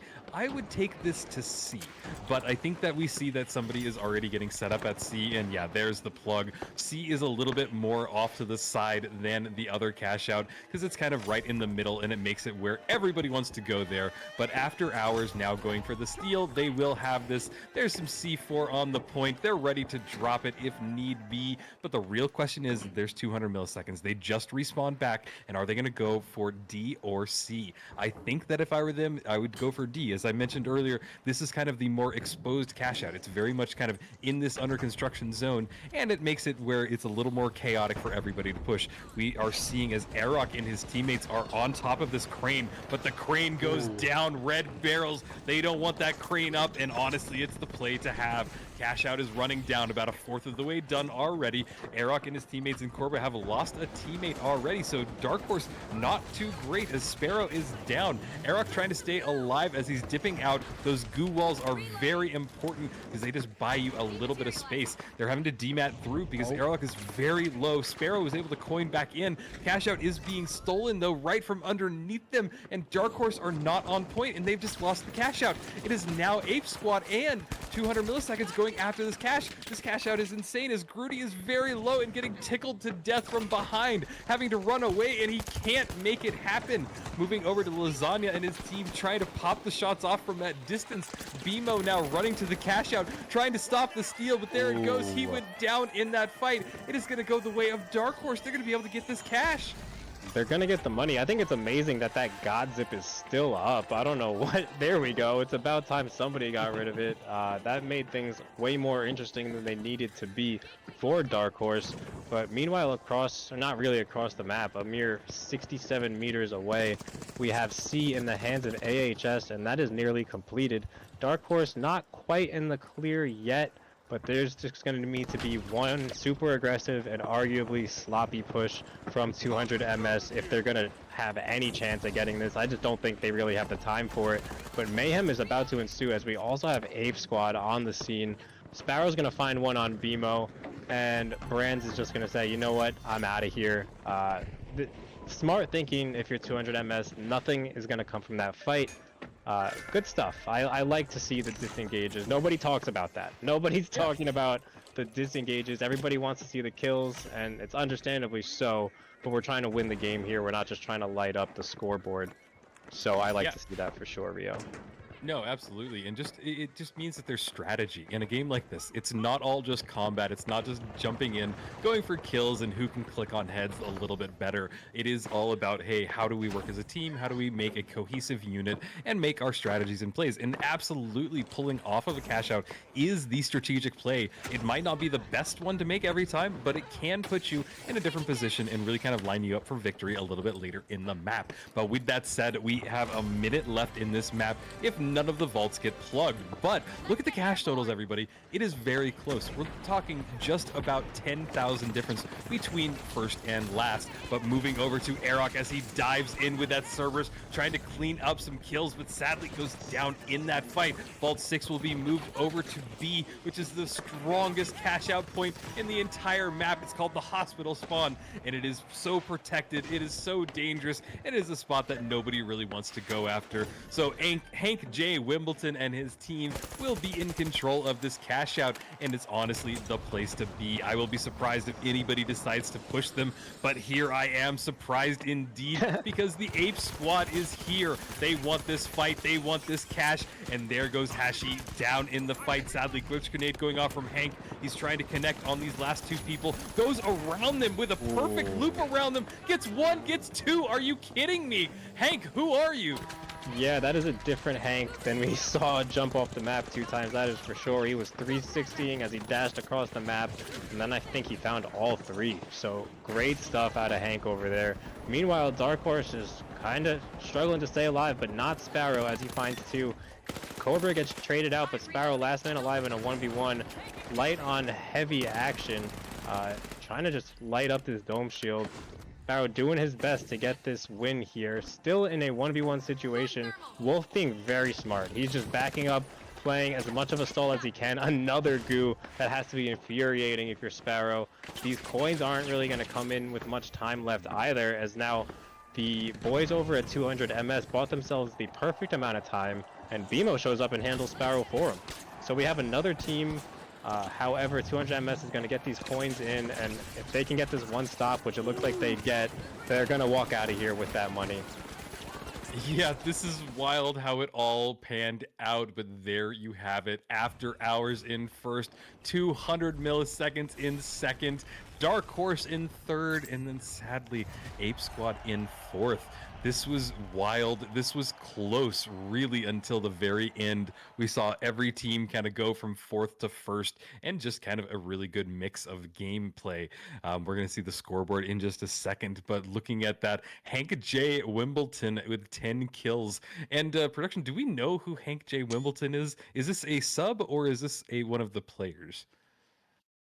It's Uni, of course. Uni, what are you doing, bud? You're popping off like that. That makes a lot of sense. If you guys don't know who Uni is, go check out his streams. He is a insane player, as you can tell from what just happened in this lobby. 10 kills to the man's name. Followed up, the second close kills was by Sparrow, and he had 6 kills. So that just kind of shows you the stopping power that Uni and his team have. So amazing lobby, amazing way to start off this group, the last group of the last Playday. Yeah, that was amazing. Yeah, I mean, Uni doing what he does, living up to the name, destroyer of universes, just absolutely beaming everything in sight, always making the right plays, hitting those crazy flanks. There was some sort of a hiccup he had there where he jumped off the map a couple times early, but he finished with 10 kills, the most in the lobby, and I think he had the least deaths in the lobby too, but I can't remember. But Uni popped off for sure. I like the name though. I like the name he's rocking with today. It's definitely keeps things light. I love that. We're all playing a game here, even though we have some serious stakes on the line. Yeah, and honestly, I mean, you like it, but I find it so frustrating when players change their name, because, like, guys, if you don't understand it, there's a ton of players in these in all of the matches. 4 groups of 3 people, and NA and EU side. I'm trying to keep everybody in my head is a challenge, and then the second that somebody changes, I think Mr. Derp is one of the worst offenders, and now Uni. As long as I've known him, he's changed his name probably 4 or 5 times. So it's just my little gripe, but hey, there having fun. They're having a blast. And I said it before, but that was a great way to start off map number 1. So they will be able to decide the next map that we're going to be loading into here shortly. But do you think that anybody kind of really, it'll be on Skyway Stadium, but do you think that, what would happen with Ape Squad? Because they seem to be in control in the very beginning, but something happened at the end. Yeah, I don't recall exactly what happened in that fight, but I did like how they were pushing it up until that last hospital push where Uni got the 3-piece. You had called that no one was going to push them in their right minds, and then right on cue, Ape Squad absolutely aped, living up to their name. Unfortunately, it probably was just the wrong decision to try and make that push happen. I think that wipe was what ended up sealing their fate. But we're going to start things off in the eyes, the POV of Hank J. Wimbledon, aka Uni. He's got a gateway in hand, not quite ready to go just yet, but he's going to get some decent shots there as we have 200 MS going for another jump pad play. Uni really pushing the limits between falling off the map and not. He likes to play with fire. When it works out fantastically as he's trying to get out of there, but Brands is going to find him. Nice shots out of Brand across the map. Ape Squad handling Dark Horse very well. We see Wolf here getting some nice damage in on Mad, getting the assist. Has one more enemy in his sight. Not going to get it, but he's going to grief out this trophy just a little bit. Maybe buy themselves a little bit of time to get this money moving after he finds the res as well. We're going to back out, take a zoomed out look here as we see 200 MS going for the reset. Dark Horse is wiped, and AHS was also looking for a reset. I don't know if a coin already was used. Not that I'm super against it, as we do see a coin used. I'm not super against it. We're not really saving these coins for the next round or anything. I don't know what that was either, but I do know that 200 MS is about to plug in A. And across the map, the other money has not quite gone in yet. I believe there's still a fight between Ape Squad and AHS for this other box, but we have a massive launch, and it's going to land perfectly. Wow, that is rehearsed, that is scripted, and they knew exactly what they were doing there as we have AHS showing up to the construction site, looking for some action with 200 MS.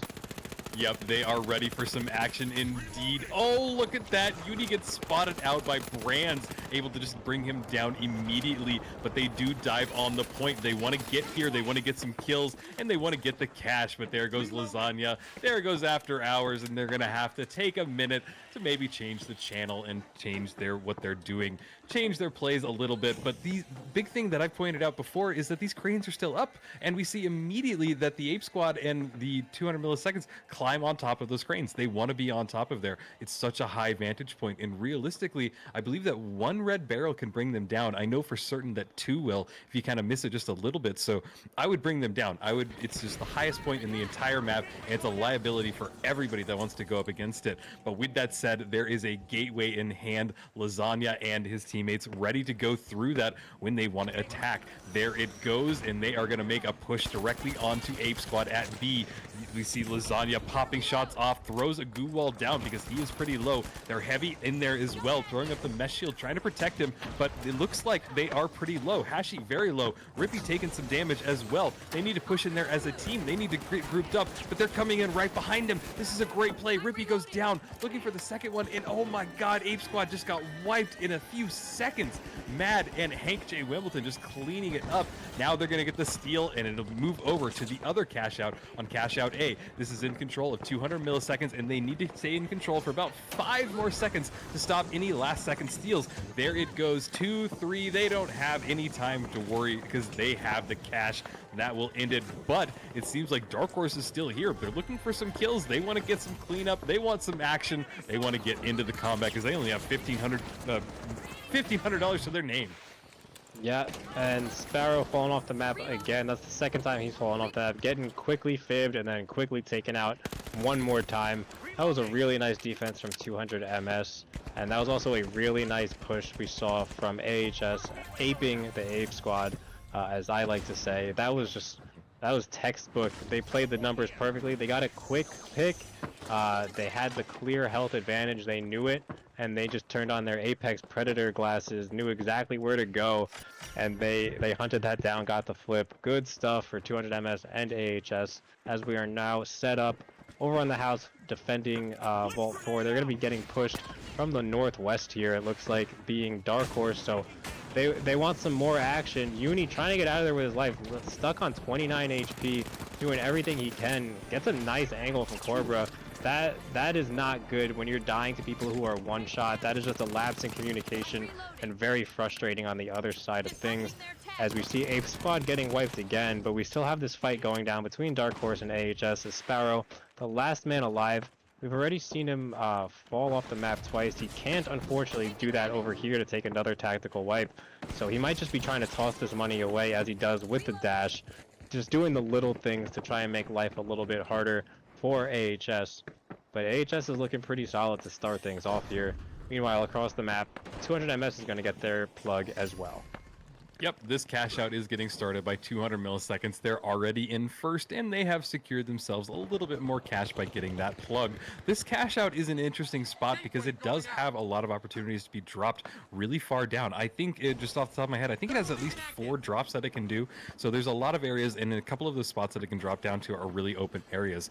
But we're now watching as After Hours comes around. But there's the cash out. It just went flying off the side of my map. I'm not sure what happened there. I think a winch claw into a bounce pad, and it does help with that cash out manipulation. It's something that's very unique and very interesting in the finals. But there's the bounce pad. There's a little goo fortress set up by 200 milliseconds. They're very spread out and kind of split up. This is not what I would expect, but at the same time, nobody's gone for the steal just yet. Here is After Hours. They're trying to make their push mad, getting caught out, unable to do any real damage there, but now watching as Brands is trying to get in there as well. Brands getting some shots off, getting kills, but sadly goes down to Hank J. Wimbledon. And now we move over to Grudy in the stairwell, looking for his next victim and potentially to get Brands back up. I would try and get my teammates back up, but an RPG went off right into Grudy, and sadly he's going to go down in that from Mad. Mad very healthy as well. All of Uni's team is here. The time is ticking down. We're looking at just under half of the time left.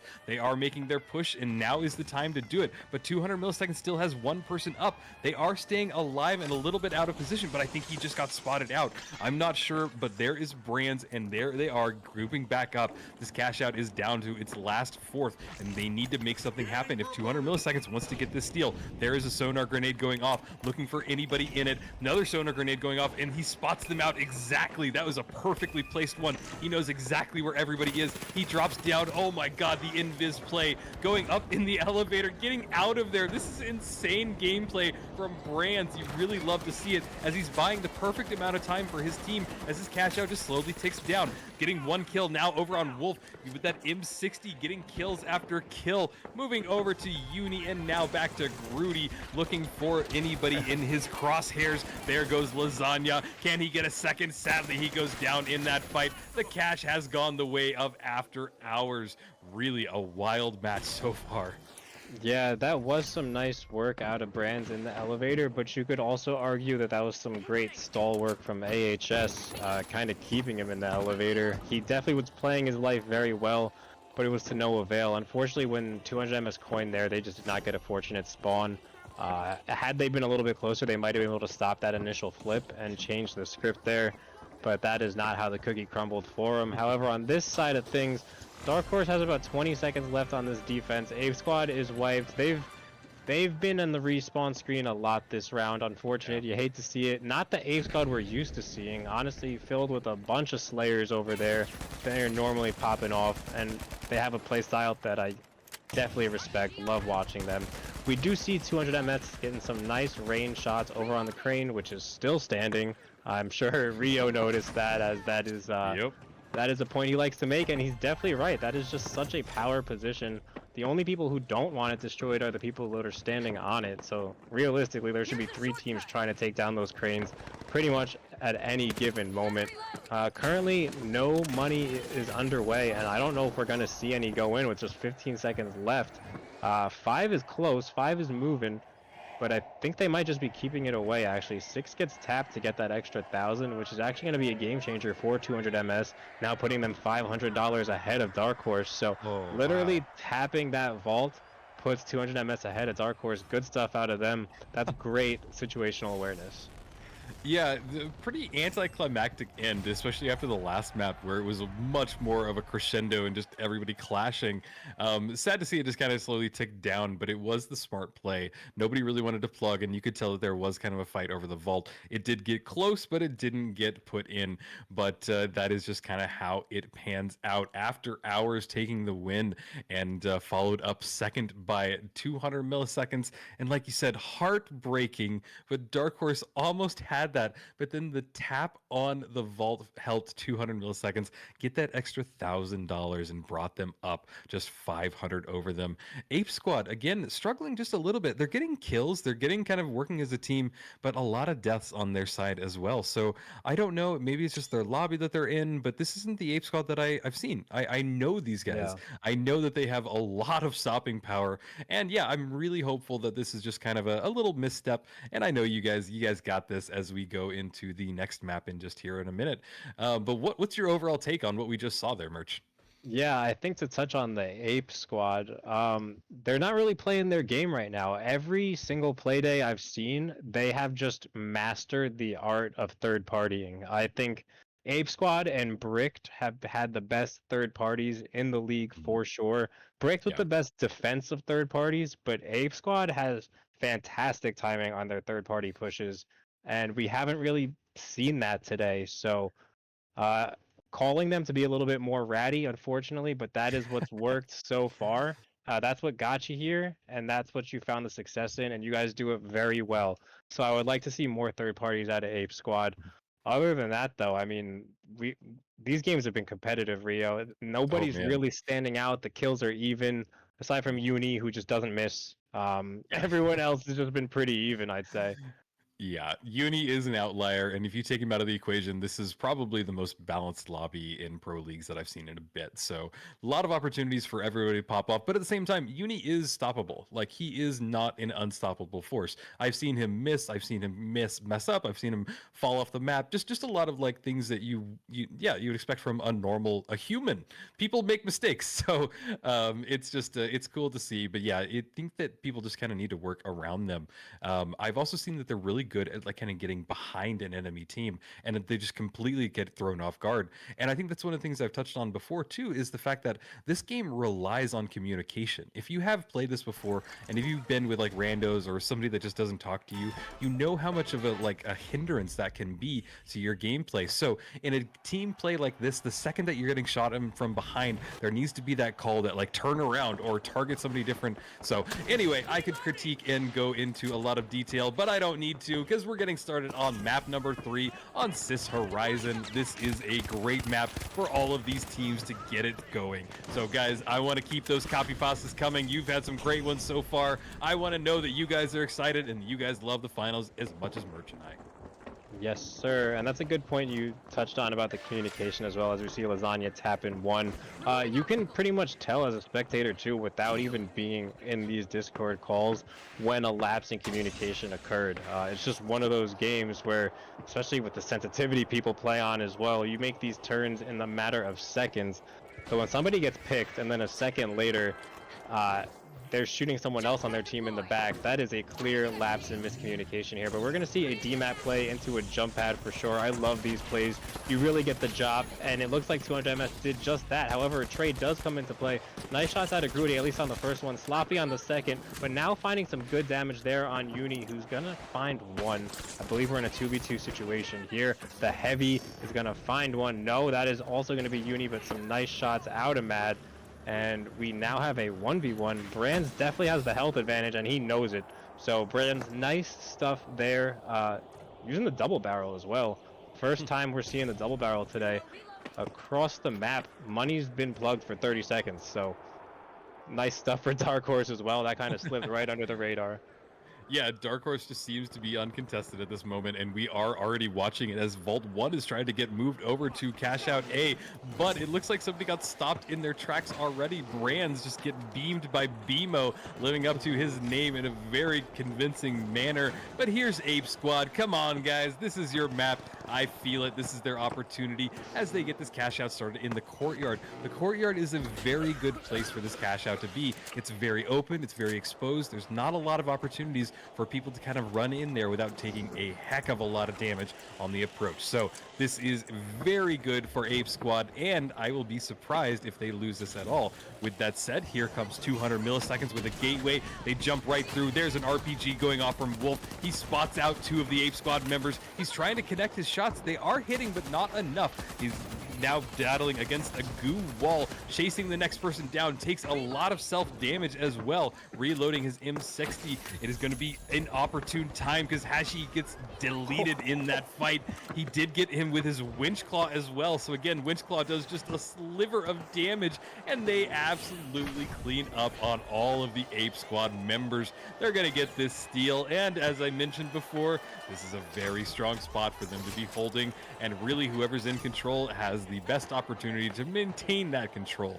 And I think that what we should do now is go over to the other side of the map where I think that there is a little bit going on. Nope, doesn't even matter because this cash out's done as well. Dark Horse gets it, and I bet you everybody makes a push towards the next cash out. I think you're right. It's almost looking like 200 MS, I'm making a Space Jam reference here, the Monstars, and they kind of stole the play style of the Ape Squad because 200 MS is taking pages directly out of Ape Squad's book. Super aggressive play here, playing with the utmost of confidence. It is fun to watch. This isn't really a 200 MS that we've seen too much. Wolf throwing the blueberry, it's not going anywhere. Gonna look for an RPG. That doesn't find anyone either. Also chose the wrong target in my opinion. But we are gonna get some nice shots. No! Oh my goodness, beautiful shots out of Wolf. He's never gonna have to reload that thing, but right on cue he is gonna be reloading. They are in a 2v1 though, and BMO, not much he could do here. It's just gonna look like a tactical wipe. Maybe he'll go down getting 1. But they are not going to get the money, that's for sure, as Brands is going to get the res on Grudy as well. BMO finds 1, still alive, but it's not really going to do much there. Nice stuff out of 200 MS. You love to see it. Let's get some 200 MS fans in the chat. You guys are always popping off every single week. I know they appreciate it as well. We see a nice lock bolt coming in from Corbett here. It's going to translate into an immediate kill. Looking for the second one, but that Shack with the short clip, he's going to need to reload. As we see Cashbox 3 moving in the hands of Dark Horse, they're going to be taking this over towards the green area of the map. One of my favorite places to hold, but Ape Squad might have other plans here. They don't get the stop, but they are already on the scene. BMO's going to fall to Sparrow. Corbra's going to pick up 1 on Hashi as well. Oh man, this just might not be Ape Squad's day. It's not looking too great for them early here in Playday number 8. Yeah, it's a little bit of a struggle, but they do have 4 minutes and a lot of opportunities to turn this around. This is one of my favorite cash outs, mainly because of one feature of it. And look up, there are these massive ceilings. And what I like to do, but my personal strategy, is I put a zip line up to the very top, and then I throw a goo barrel, and I have a nice little vantage point that nobody really sees me. So there's my little tips and tricks. Hopefully you guys get something out of it. But we move immediately over to D, where the cash out is getting feisty. There is the after hours as they just kind of clean up 200 milliseconds. They tried for another push, didn't work out in their favor. Moving back over to this cash out, we see Cobra with a lock bolt in hand, ready to shoot it off. I think that was a good one, but no, it didn't connect with anybody. The Ape Squad boys are running around. They're trying to get out of that combat. Cobra now trying to stay alive as well because Sparrow has gone down in that fight, but they're still in control of the cash out. There is the steal going down. Dome Shield as well. Ape Squad is on it. They do see Hashi getting out there trying to find some kills. Steal did go down, so the Ape Squad is in control. Rippy going for his teammate,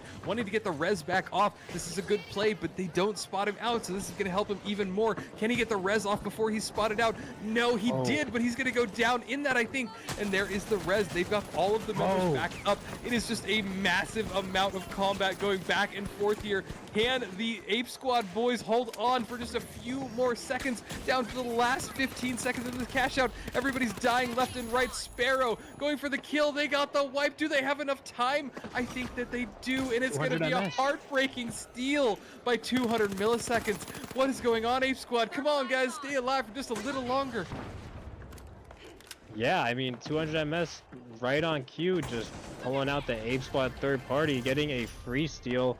no kills necessary, no purchase necessary. I mean, they just show up and get the money, and now they're out of there. Brands is gonna fall to Sparrow.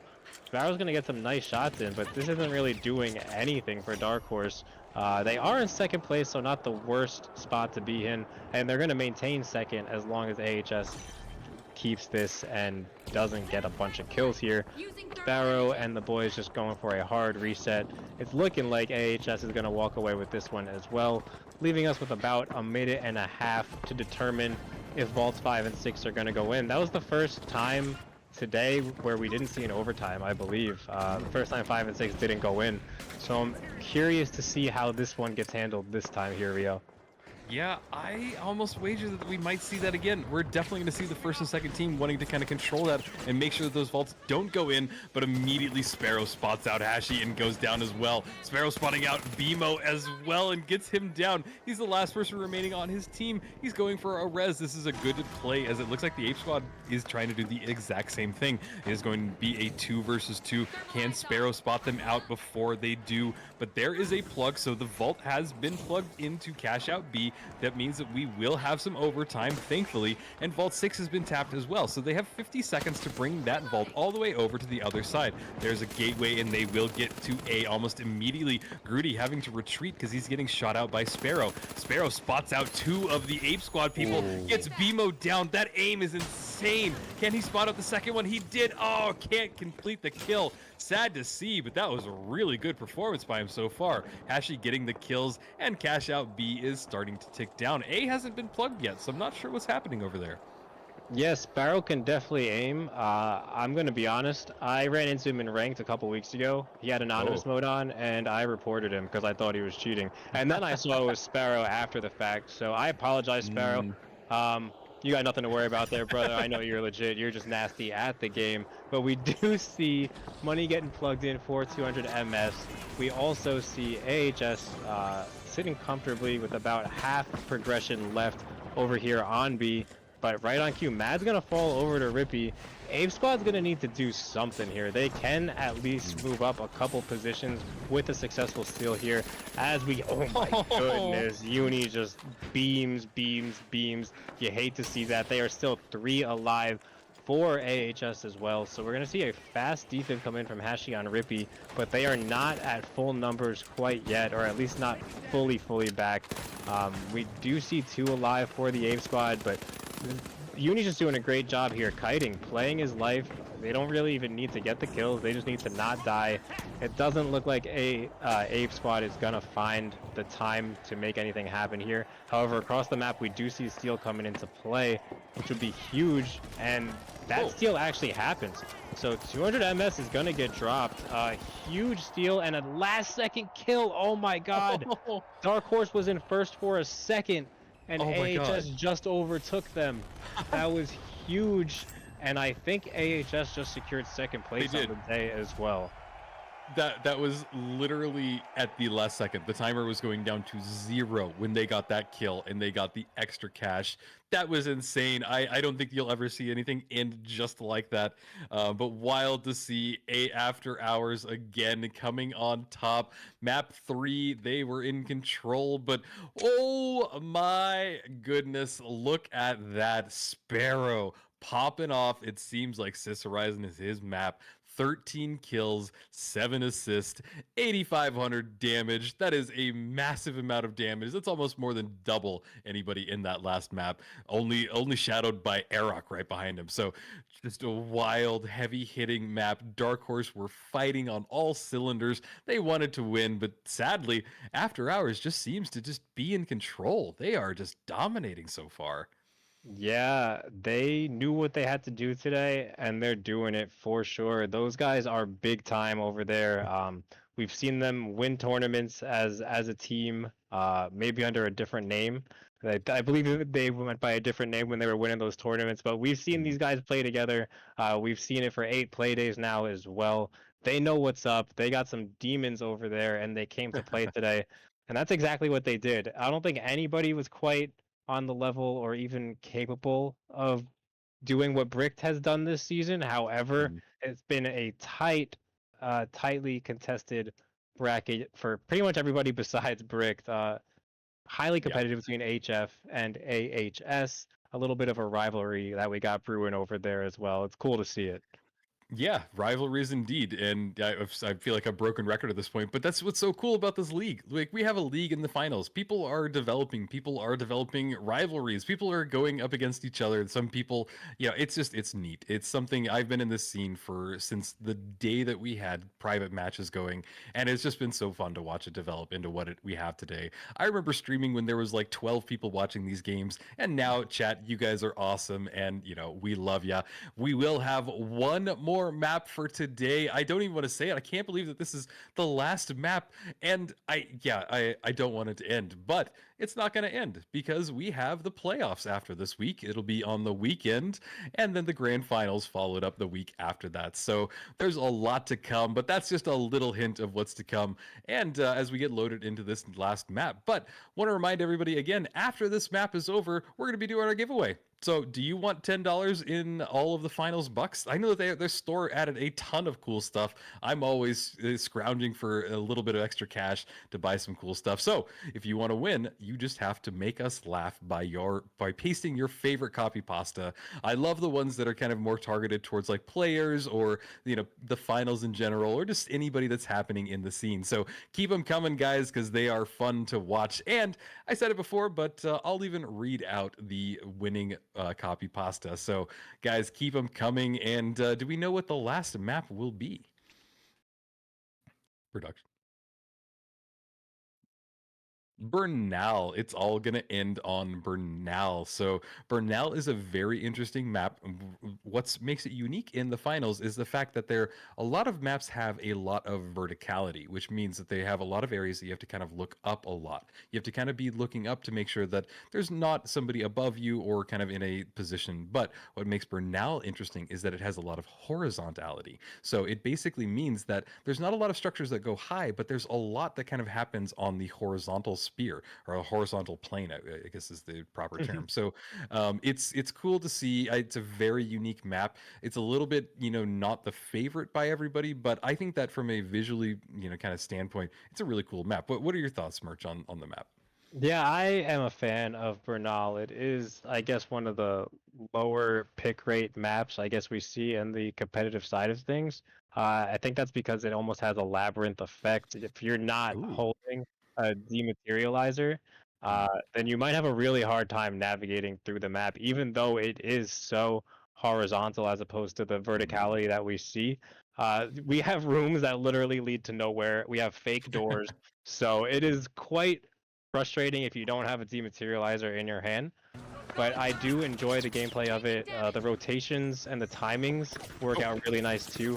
The game has started, so we are underway here as Dark Horse are taking some shots from the Ape Squad, fighting over for Vault number 1. That means across the map we have 200 MS and AHS handling their things, handling their business over there. We see a bit of a reposition coming in from Sparrow here as Airrock is going to fall. So 2 alive for Dark Horse. Not great, but Sparrow hitting the flank of the Sentry, it looks like. He's got the enemies in his sight, but he's a bit out of range. This might be the one spot where you would want to have the ARN in hand versus the XP54. But I do like the idea. Unfortunately, BMO has other plans, and that's going to be a wipe for Dark Horse. It also looks like it was a wipe for 200 MS, and a fast start to things for After Hours, who are absolutely buzzing. They've already secured second. I mean, I guess theoretically they could be passed by someone in this group, but they've already secured second place as far as I'm concerned.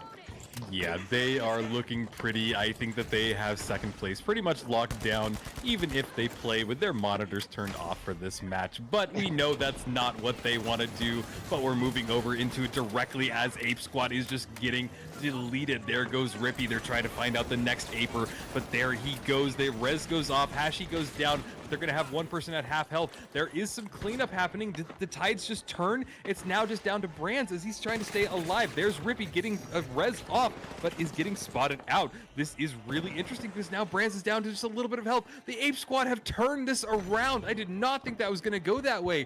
Really good plays by them. Hope they're able to keep it going. Moving over to the other side of the map, there is combat going off as Sparrow spots one of the people out, but he's the last person remaining on his team. He's down to just 18 HP, running away. They have to chase him. They want want to get this kill, right? What are they not doing? But they run back to the cash out. They're buying themselves more time. Sparrow running back into there, maybe just get himself the team wipe so that his team comes back and they have every opportunity to go for the steal. But these cash outs are running down. Both teams are in firm control as it looks like 200 milliseconds are making their push onto cash out B. Yeah, 200 MS following the steps of Dark Horse over here, trying to get good timing, but I don't think they realized that After Hours won that fight pretty handily and are full HP, full reset, really nice gateway pad into an RPG as well, finding decent damage, not the damage you would have liked to see from it. Wolf still using that M60 with the bottomless clip, but he is going to fall to Mad. Uni's going to find one as well. Mad does get taken down by Brands, but Brands being the last man alive, there's not much you could do there. Lasagna, clean shots, running the F-car, Giga Chad move. We have seen some recent nerfs to the FAMAS, so that kind of opens things up as far as the rifles category goes on medium. I even saw, I mean, we see over in EU an AK being used by Nox, so, you know, crazy stuff over there, but I like to see the versatility and creativity coming out with the medium ARs. I love the F-car. Sparrow can't find these shots though, but Aerok can, so he's got his back for sure. Taking out Rippy, going for the last second steal here. They have the time if they stick it, but unfortunately, Hashi's gonna get the pick on Aerok, shutting that one down. Sparrow, just the shots aren't landing for Sparrow the way they were when he dropped 13 kills. I'll tell you that much. A bit frustrating for Sparrow. Yeah, I mean, hey, sometimes you can get fatigued. Like, when you are performing at a top level, it can get exhausting, and especially with the stakes being where they are. So it makes full sense to me why somebody might be popping off on one map and might be struggling just a little bit in a follow-up one. But watching now as 200 milliseconds try and go for this vault, we see that After Hours is in control of it, and this is going to be a very tough fight to push in. Rudy looking for anybody with that F-car. He is jumping into that pergola, I forget what it's called, it's an interesting name, but moving into a goo wall behind him. He is staying alive, and there was a blueberry that was popped as well, so healing going down on top of that. They need to make this push, but they just seem to kind of be at a little bit of a standstill. After Hours is just waiting for their right move, but I think that 200 milliseconds decided to pull away. We move over to the other cash out that is about to get started as we see Cobra taking a lot of damage, but dealing it right back. Sadly, he goes down in that fight. The Ape Squad is here to clean up. There's BMO getting 1 kill, 2 kills, looking for the next, but moving over to Sparrow's perspective.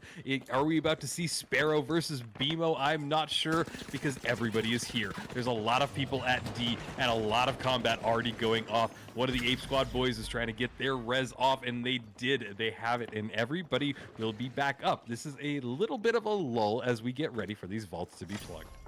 Yeah, a bit of downtime between the plugs there. That's definitely going to affect the final boxes, but for now we still got 3 and 4 to worry about. We see some action going down as Brands gets picked off by Lasagna. Mad mesh in hand. Lasagna shooting straight, that is for sure. As Grudy's going to pick up his buddy Brands.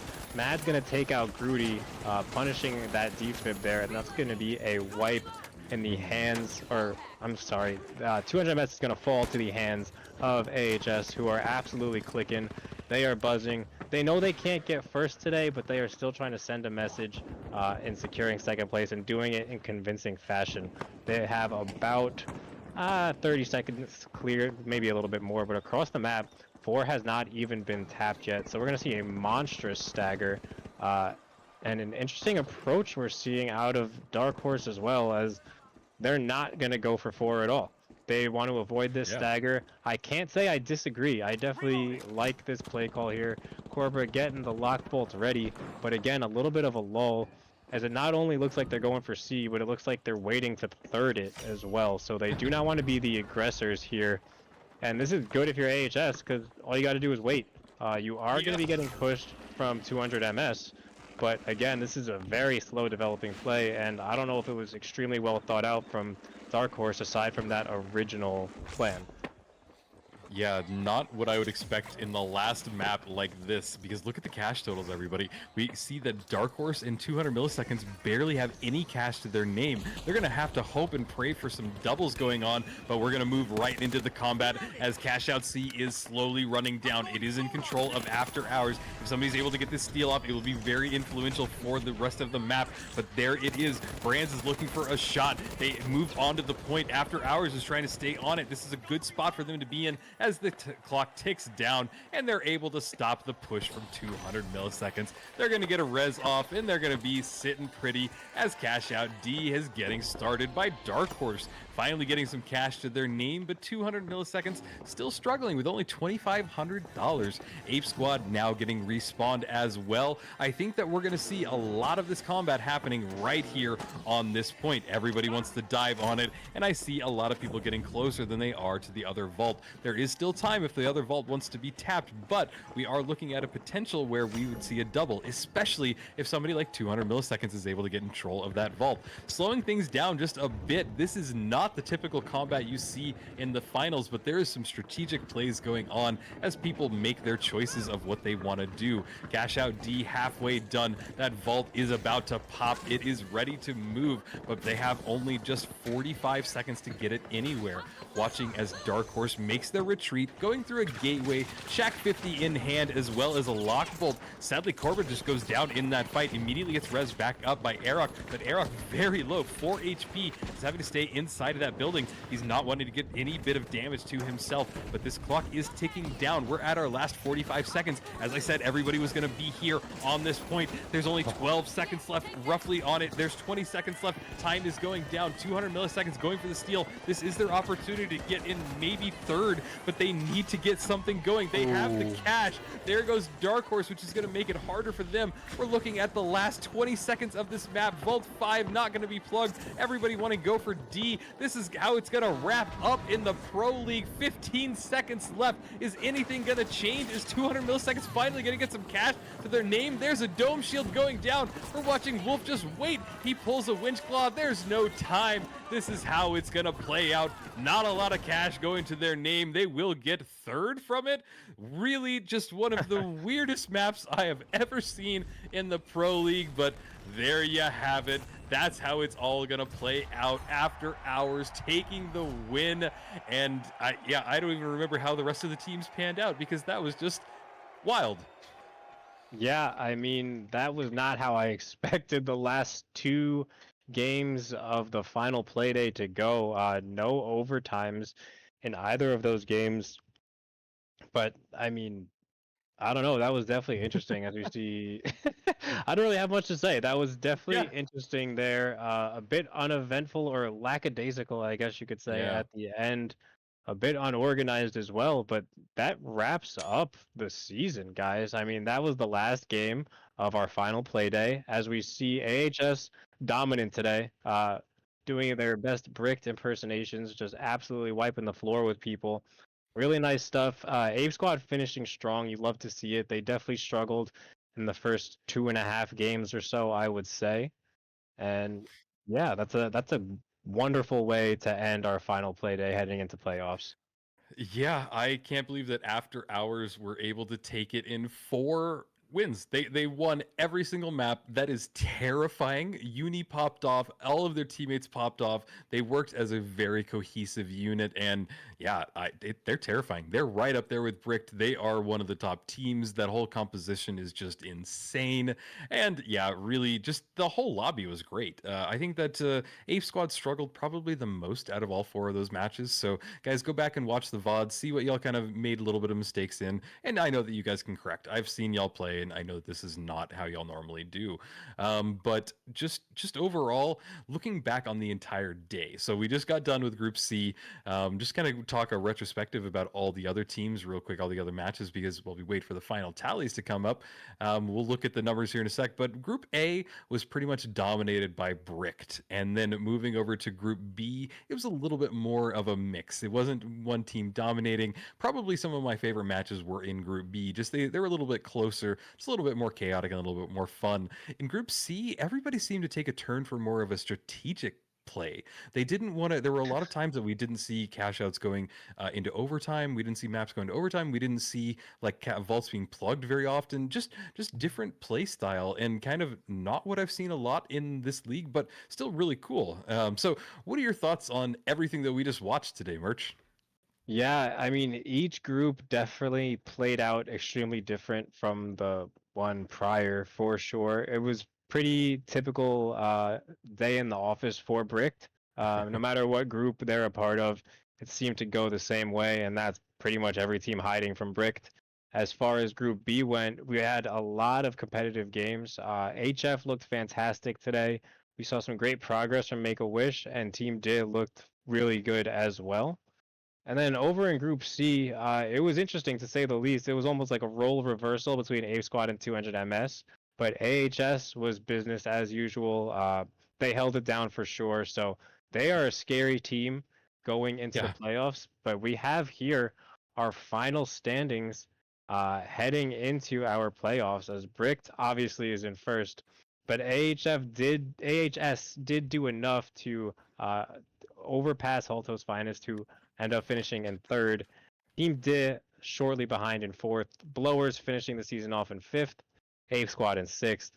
Dark Horse taking seventh. Fourth Party Cashbox in eighth. And our bottom four teams are going to be Scallywag, Make a Wish, 200 MS, and Oni Legends.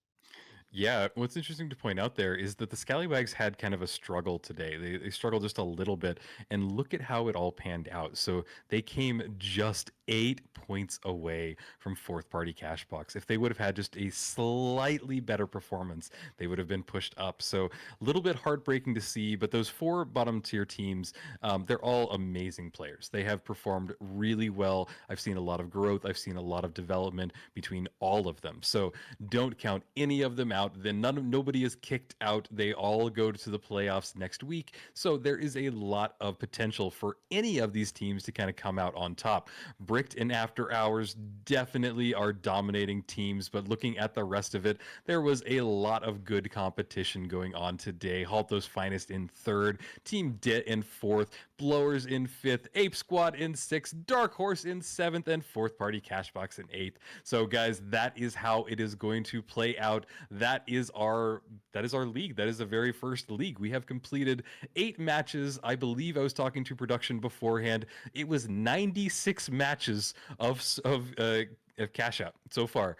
And looking at that, if we include the EU side, we're talking almost 200 matches we have given y'all of pro games in the finals. So guys, chat, y'all are really the reason we're here. We're looking at the bracket for how the next stage of this tournament is going to play out. So take a look here. We have the quarterfinals, we have the semifinals, the upper finals, and the grand finals the next weekend. So this is how it's all going to play out. The lower bracket, sadly, is a best of one. So some of those teams that are in the lower bracket are the ones that are at the most potential of being, I would say, the more tough challenge going forward. So that is our bracket. That's how it's going to play out. We do have a giveaway, guys, and I've said it all day, but let me see your copy pastas. I've seen a few of them. You guys are amazing. Now is the time. Do you want to win $10? Because we're going to choose here in just a second. I've seen one so far that I screenshotted because it made me laugh, but can anybody top it? You guys have 1 minute, copy pasta, and get them going. But with that said, in this last minute, do you have any thoughts on, let's just say, Pro League, what you saw today? Let's just give you have the mic there, Merch. What do you want to just talk about? What do you want to say about what we've just seen today? Well, I just want to shout out everyone behind the scenes at Pro League, specifically Burrita, who's our producer, our cameraman. I shout him out every single week, but he truly deserves it. You wouldn't be watching this production if it wasn't for Burrita. I'll just be honest and say it like that. Yep. He's making all of this happen. So W Burrita in the chat, please, please, please. But other than that, I'm so happy to see. We saw the progress of teams, but we also saw the progress of the Pro League. In such a brief amount of time, the production value, the rules, the organization, it evolved into what it is today, and it is still going. I also can't wait for the playoffs. I love cash out, but it is quite hectic to cast, and I can't wait to get into these 3v3s. It's going to be a lot of fun come playoff time. That's my 2 cents. Yep, I think that you said everything wonderful. I am seeing some copy pastas come into chat. I think I'm gonna go with, let's see. Who are we gonna choose? You know what? I've seen this one pasted a lot, and I think that they deserve it. So, Choi, we're gonna read this out loud. This is for you, Brendy, and the Halto's finest people. You seem to have the most people rooting for you in chat. So here we go. I promised it to you, and Choi, you will be contacted by Barita for your $10 coin. But here it is, everybody. I promised I'd read it. So, if Brindy has 1 million fans, then I am one of them. If Brindy has 10 fans, then I am one of them. If Brindy only has 1 fan, then that's me. If Brindy has no fans, then that means I am no longer on Earth. If the world is against Brindy, then I am against the world! And that is the copy pasta. I hope you enjoyed it, guys. This has been a wild league. I love the finals. I love all of you in chat and merch. I have had a wonderful time casting these games with you. And guys, that is where we're going to wrap it up for today. Thank you for everything you guys do. Burrita, you are the supreme goat. You know it. And like I said, guys, next week we are going to get into the playoffs. But also, one final note is that next Wednesday, we're not going to have matches. But myself, Burrita, and Waltz will be on the mic, and we're going to be talking about the entire Pro Leagues experience. Everything from the startup to some of our favorite plays to some of our favorite players, everything that we've seen so far. So, guys, be sure to tune in at this time next Wednesday, and we will kind of give you a nice little overview of everything that has happened so far. But, guys, I have been yapping for over 3 hours, and I have had a blast. Merch, you're amazing, and we're going to sign off there. But thank you guys for enjoying the Pro League Season 0, and we will catch you again for the playoffs. Have a good one, everybody.